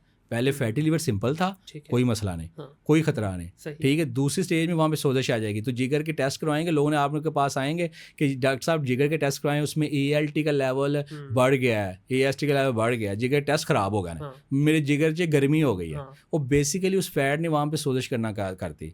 तीसरे नंबर पर क्या होगा कि जब वो सोजिश बहुत लंबे अरसे के लिए 5 साल 6 साल या 10 साल रहेगी, तो वो सोजिश क्या करती है, वो उसको सुकड़ना शुरू कर देती है, वहाँ पर फाइब्रोसिस कर देती है। तो जिगर जो था वो पहले वो बढ़ा, फिर फैट आ गई, फिर उसने सोजिश की, फिर आप जिगर सुकड़ना शुरू हो गया। और चौथा नंबर जो वेरी डेंजरस है, अगर बहुत जिगर सुकड़ जाता है तो उसके अंदर कैंसर बढ़ने के चांसेस बढ़ जाते हैं। ठीक हो गया। तो ये 4 स्टेजेस हैं। सर इनकी एक तो हो गया ना, ठीक है, मेडिकली आप गए, जाके टेस्ट करवा लिए, डॉक्टर को विजिट किया, आपको पता चल गया कि आपका फैटी लिवर है। बिल्कुल हो गया। क्या कोई ऐसा तरीका है कि हमारे सुनने वाले घर बैठ के खुद ही एग्जामिन कर लें कि हाँ फैटी लिवर की तरफ जा रही हैं, पहली कंडीशन है, दूसरी, तीसरी, चौथी? बिल्कुल ऐसे है जी। जरा बताइए। इनिशियली तो सबसे इंपॉर्टेंट चीज़ ये है कि आप बहुत ज़्यादा लेथार्जिक, वीक फील करते हैं। ठीक है। दूसरे नंबर पे राइट हाइपोकॉन्ड्रिया, मैदे के पेट के दाएं तरफ आपको हल्का हल्का बोझ रहना शुरू हो जाता है। ठीक है। नंबर 3 पे कुछ लोगों के अंदर ये आपकी आंखों के नीचे फैट डिपोजिशन हो जाती है, ज़ैंथीलाज़मास कहते हैं, वो आना शुरू हो जाते हैं। और कुछ लोग ऐसे भी होते हैं जो बहुत ज़्यादा इसके साथ शुगर, ब्लड प्रेशर या ओबेसिटी आना शुरू हो जाती है। अगर कोई बंदा ओबीज़ है, एक्टिविटी नहीं है, खाना ज़्यादा खा रहा है, तो उसको अपने लेफ्टीज लिवर टेस्ट करवाने चाहिए और एक अल्ट्रासाउंड करवाना चाहिए, खास बात फाइब्रोस्कैन से कहते हैं, कैप स्कोरिंग के साथ। अगर उसमें फैट आ जाती है तो फिर आपने फ़ौरन उसमें डिले नहीं करना, ट्रीटमेंट की तरफ जाना है। सही। और इसके ट्रीटमेंट बहुत आसान है। ठीक है। वो ये है कि वो आप खुद भी कर सकते हैं। ठीक है। अगर आपका वेट जितना भी, आप जिस एज पे आपको डॉक्यूमेंट होता है आप फैटी लिवर हो गए हैं, तो आपने सबसे पहले उस वेट को मार्क कर लेना है। घर में लिख लेना है जनाब मेरा वेट 75 है। ठीक है। अब उसका 10% आपने नेक्स्ट 4 मंथ में या 6 मंथ में कम करना है। ठीक हो गया। ठीक है। With proper exercise, with proper diet. सही हो गया। ठीक है। आपका जो फैटी लिवर हुआ था ना वो रिवर्स होना शुरू हो जाएगा। ओके। मतलब कि इतना मतलब मेडिकेशन भी जाने की जरूरत नहीं है अगर आपको लगता है कि आप कर सकते हैं। हाँ। फिर दूसरा कंसेप्ट होता है कि आपने अपने आप को फ्रूट्स, वेजिटेबल्स की तरफ लेके आना है। सही। उसमें क्या होता है, उसमें एंटीऑक्सीडेंट होते हैं, विटामिन ई होता है। ठीक है। वो क्या करता है, वो आपके जो लिवर के अंदर सोजिश पैदा हुई थी ना उसको रिवर्स करता है, स्लो करता है। बिल्कुल सही। ठीक है। ओमेगा 3 फैटी एसिड टाइप है।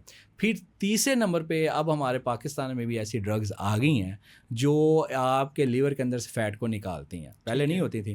ठीक है। अब आना स्टार्ट हो गई हैं, लेकिन पहले 2 आपने अगर स्टेप मिस किए हैं ना तो तीसरे पे ना जाएं। सही। पहले 2 स्टेप पे आएँ, अगर आपको लगता है कि आपसे नहीं कवर हो रहा फिर तीसरे मेडिसिन की तरफ आएँ। ठीक है। तो मेडिसिन का कोई साइड इफेक्ट है? जो अब आई हैं वो वेरी गुड हैं, वो आपके जो लिवर का मेटाबॉलिज्म को एनहांस करती हैं। ठीक है। और उसका नाम है रेस्मेट्रोम। ठीक है। वो सिर्फ जिगर के स्पेसिफिक फैट को वहाँ से वैक्यूएट करवाती हैं और वो बहुत अच्छी और बेनिफिशियल है। देखिए मेडिसिन का साइड इफेक्ट की बात की जाए तो पेनाडोल आप इजीली यूज़ करते हैं तो साइड इफेक्ट उसका भी है। ठीक है। तो हर चीज़ का जो हम मेडिसिन जब बनती है ना तो उसमें साइड इफेक्ट और बेनिफिट रेशियो देखी जाती है। तो best to reduce weight, to change lifestyle, proper exercise, proper rest और स्लीप और हेल्दी डाइट।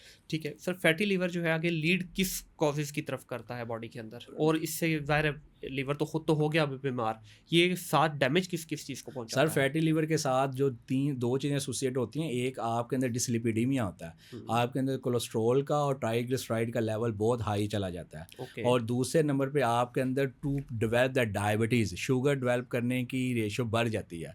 तो ऐसे लोगों में शुगर और कोलेस्ट्रॉल, और उस वजह से क्या होगा कि ना सिर्फ आपके गुर्दे ख़राब होंगे, आपका हार्ट डैमेज होगा, कार्डिक और सीवी होने का, फालिज होने का रिस्क बढ़ जाएगा। तो आप एक चीज़, ये नहीं होता कि सिर्फ फैटी लिवर पड़ा हुआ है बाकी कुछ नहीं है। फैटी लिवर के साथ दूसरी चीज़ें साथ ऐड होती रहती हैं। तो एक मेटाबॉलिक डिस्टर्बेंस आएगी ना बॉडी में, तो बॉडी में दूसरी साथ उठना शुरू हो जाएंगी। ठीक है। एक ऑर्गन खराब होना शुरू होगा, दूसरा भी उठना शुरू होगा। गुर्दे खराब होंगे, मैदे पे भी असर आएगा, दिमाग पे भी असर आएगा। मैदा खराब होएगा, गुर्दों पे, दिमाग पे, जिगर पे, हर जगह पे असर आएगा। जिगर खराब होएगा। इस तरह ये सारे, क्योंकि एक बॉडी है ना तो लिंक्ड होते हैं। तो अगर फैट एक्युमुलेट हो रही है तो आपका मेटाबॉलिज्म स्लो होगा, जिससे शुगर का, ब्लड प्रेशर का और इवन के कार्डिक इस्कीमिक हार्ट अटैक का, अनकंट्रोल्ड इवन के गुर्दों पे फैट का, ये सारे बढ़ते हैं। फिर रेशियो में बढ़ते जाते हैं आहिस्ता आहिस्ता। तो आप इनिशियल स्टेज पे इसको मैनेज करना होता है विद लाइफस्टाइल मॉडिफिकेशन। और वो मैं कहता हूँ कि इसका इलाज 90% आपके पास। बिल्कुल सही है। सर लास्ट पे जो है ना मैदे की दोबारा मैं बात कर लेता हूँ कि अक्सर लोग कहते हैं जी कि हमारा हाजमा जो है ना वो अच्छा नहीं है। कुछ लोग हैं वो कुछ भी खा लें, वो कहते हैं लक्कड़ हजम, पत्थर हजम। तो जिन लोगों का हाजमा बेहतर नहीं है, कुछ उसके लिए कुछ टोटका है डेफिनेटली मेडिसिन के अलावा? देखिए मैंने ये ना मेरे पास जो पेशेंट आते हैं वो यहाँ कहते हैं डॉक्टर साहब हाजमे का मसला है। मैं कहता मेरा अगला सवाल पता क्या होता है, हाजमे से आपका मतलब क्या है? ठीक है, तो हाजमे से मतलब कुछ लोगों का ये होता है कि डॉक्टर साहब हाजमे का मतलब ये है कि मैं खाना खाता हूँ तो पेट फूल जाता है, या मुझे मोशन आ जाता है, या मेरे पेट में हल्की दर्द रहती है, या मुझे मतली आती रहती है। ये 4 चीज़ें लोगों के कंसेप्ट हैं। अच्छा, अब इसका इलाज जो है अगर आप कहेंगे टोटकों पे जाएं तो टोटकों से ज़्यादा इसमें चेंज ऑफ लाइफस्टाइल में मैटर करती है। सही है। अच्छा, अब ये है कि खाने को आप अपने मीट को ही डिवाइड करें। क्या मतलब कि अगर आपने जॉब पे जाना तो आपका मेजर खाना होना चाहिए। आप थके हुए हैं, खाना अच्छा खाएं। अब रात आप सोने का टाइम है तो आप खाना जो है ना वो आपका माइनर होना चाहिए। हमारा उल्टा साहब है कि रात को ज़्यादा खाते हैं। दूसरे नंबर पे जो कंसेप्ट है, खाना खाने से 4 घंटे पहले, लेटने से 4 घंटे पहले खाएं, फ़ौरन ना खाएं। ठीक है, और उसके बाद लेटें। लोग कहते सोने से नहीं, लेटने से 4 घंटे पहले। और तीसरे नंबर पे जो चौथा कंसेप्ट ये है वो है बैलेंस्ड डाइट। ठीक है, आप जो खाना खा रहे हैं आप उसकी क्वालिटी पे जो है ना कंप्रोमाइज़ ना करें। अब आप ये ना देखेंगे स्टमक है ना, आप हर चीज़ ना डालें, उसमें एक तरतीब रखेंगे, यार ये अभी ये खाया, थोड़ा रेस्ट दें अपने बॉडी, आप ही नहीं अपनी बॉडी को फीड करना है ना। तो आपको डॉक्टरी क्या, आप सिर्फ अगर थोड़ा सा अपने आप को चेंज कर लेते हैं ना, आपके 90% अलामतें ख़त्म हो जाएंगी। बिल्कुल सही। ठीक है, आप बाकी टोटकों की बात, उसके लिए लोगों ने बड़े वीलॉग्स बनाए हुए हैं और टिकटॉक के डिटॉक्स ये लें, लीमू लें, जिंजर लें, तो इनका बेनिफिट हो भी सकता है, नहीं, ये पर्सन टू पर्सन वेरी करता है। और ये जो हाजमे का मसला, ये हर पर्सन की अपनी उसकी एक्सप्लेनेशन है। फिर वॉक जो है ये खाने के कितनी देर बाद करनी चाहिए? क्योंकि सुन्नत तरीका भी है 40 कदम चलने का खाने के बाद। तो अक्सर लोग जो है वो खाना खाने के बाद फ़ौरन निकल जाते हैं वॉक के ऊपर और फिर दुबा के घंटा वॉक करेंगे और तेज़ करेंगे, तो इसका तो नुकसान भी सुना है काफ़ी। वॉक का आइडियल टाइम क्या है? ये मैं वो वाली वॉक की बात नहीं कर रहा जिसमें आपने वेट लूज़ करना है, ये फिटनेस वाला, मैं खाने के बाद वाली बात कर रहा हूँ। अच्छा, अब लोगों के नज़दीक खाने के बाद वॉक का मतलब होता है खाना भी ख़त्म हुआ है, वॉक करनी शुरू कर जी। अब आप इसको कंसेप्ट को समझिए कि बॉडी ने ना, जब आपने खाना स्टार्ट किया था ना, आपकी बॉडी ने सारा अपना जो ब्लड था ना वो आपकी गट की तरफ उसको डाइवर्ट किया था। ठीक है, आपने खाना खाना शुरू किया तो आपका ब्लड सारा आपकी स्टमक, छोटी आंत, बड़ी आंत की तरफ आ गया। ठीक है, अब जैसे अब आपने साथ ही आप फ़ौरन एक ब्रिस्ट वॉक की तरफ चले गए हैं, तो आपने अपनी बॉडी का, नहीं भाई मुझे वहाँ ब्लड नहीं चाहिए, मुझे अपने पट्ठों में चाहिए, अपने जिस्म में चाहिए, तो वहाँ से कंप्रोमाइज़ होगा ब्लड।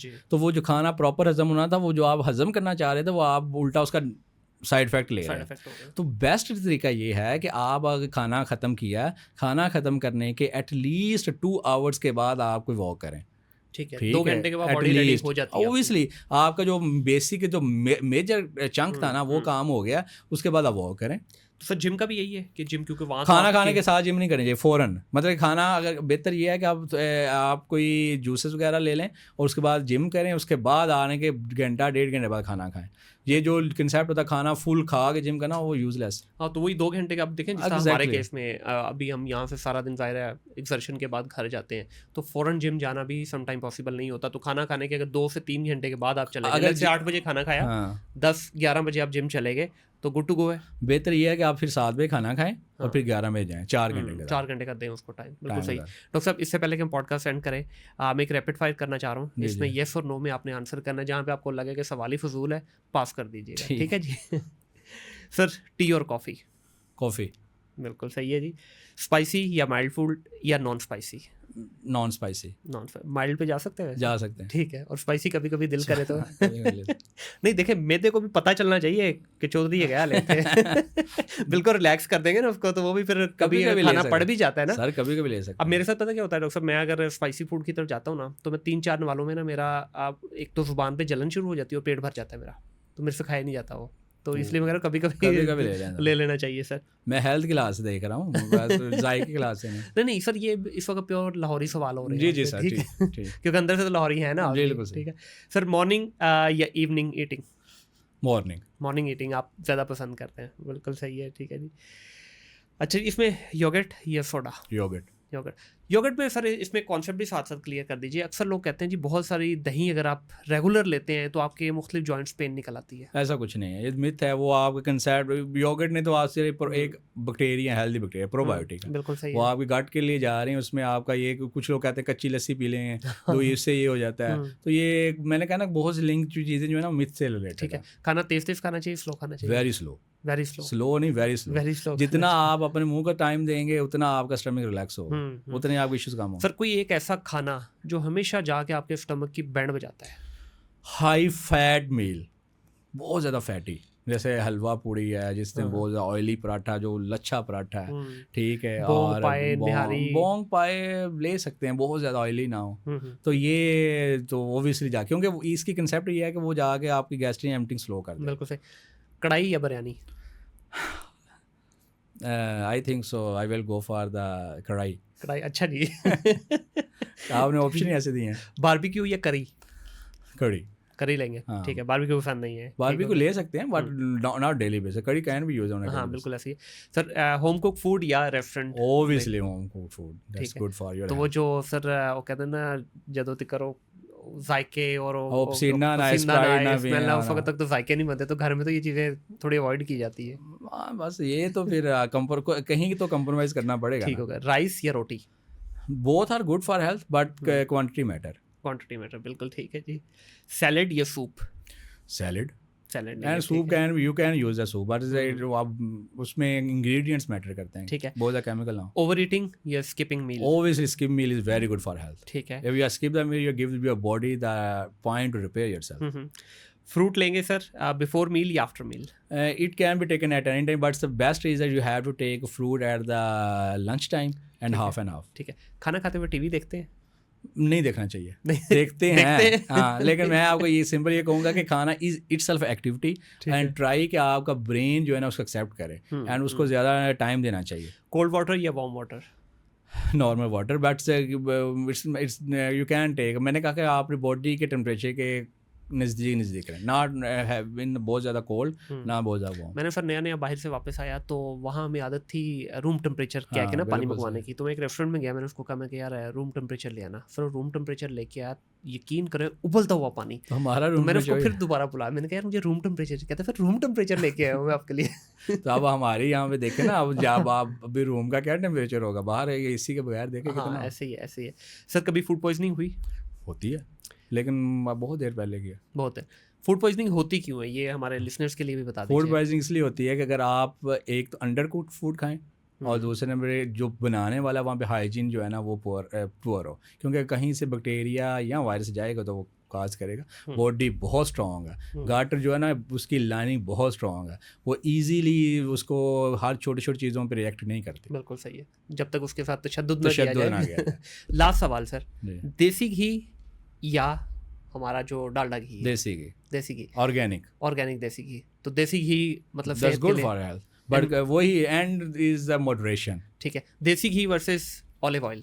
Olive oil. लेकिन ऑलिव ऑयल जो हमारे सर खाने हैं उनमें तो ऑलिव ऑयल वैसे ही ऑलिव ऑयल हमारे जो बेक करना नहीं होता, ऑलिव ऑयल स्प्रिंकल करना होता है सर जी। हमारे यहाँ पे तो साहब ਅੱਧਾ ਕਿਲੋ ਆਇਲ ਪਾ ਕੇ ਤੁਸੀਂ ਭਾਵੇਂ ਦੇਸੀ ਪਾ ਲਓ, ਦੂਜੇ ਤੁਸੀਂ ਬਣਾਣੇ ਉਹਦੇ ਤੇ स्प्रिंकल कर भी लोगे तो की फायदा। ये है तो हमारे खानों में तो वो वैसे ही वैलिड ही नहीं है। उसका तरीका यही होता है कि आप वो पहले उसको बॉइल्ड करके खाना बनाएं, उसके अंदर स्प्रिंकल कर लें, लेकिन यहाँ पे तो कुक करते हैं ना, उसका फायदा है। हाँ बिल्कुल सही। तो सर बहुत शुक्रिया, बड़ी मज़ेदार डिस्कशन आपसे रही, काफ़ी कॉन्सेप्ट क्लियर हुए और आई होप कि हमारी ऑडियंस के भी बहुत सारे कॉन्सेप्ट क्लियर हुए होंगे, और उम्मीद करते हैं कि ईद पे हाथ थोड़ा होला रखेगी अवाम और आपके पास रश कम होगा इंशाल्लाह। ठीक है। बहुत शुक्रिया जी।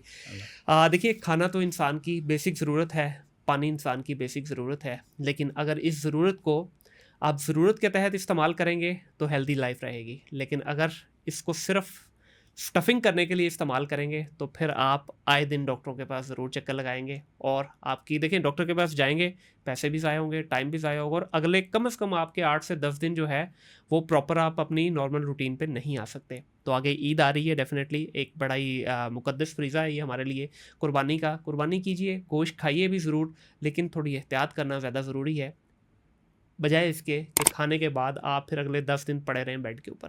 अपना ख्याल रखिएगा, अपने इर्द गिर्द के माहौल को साफ़ रखिएगा। टिल देन, अल्लाह हाफ़िज़।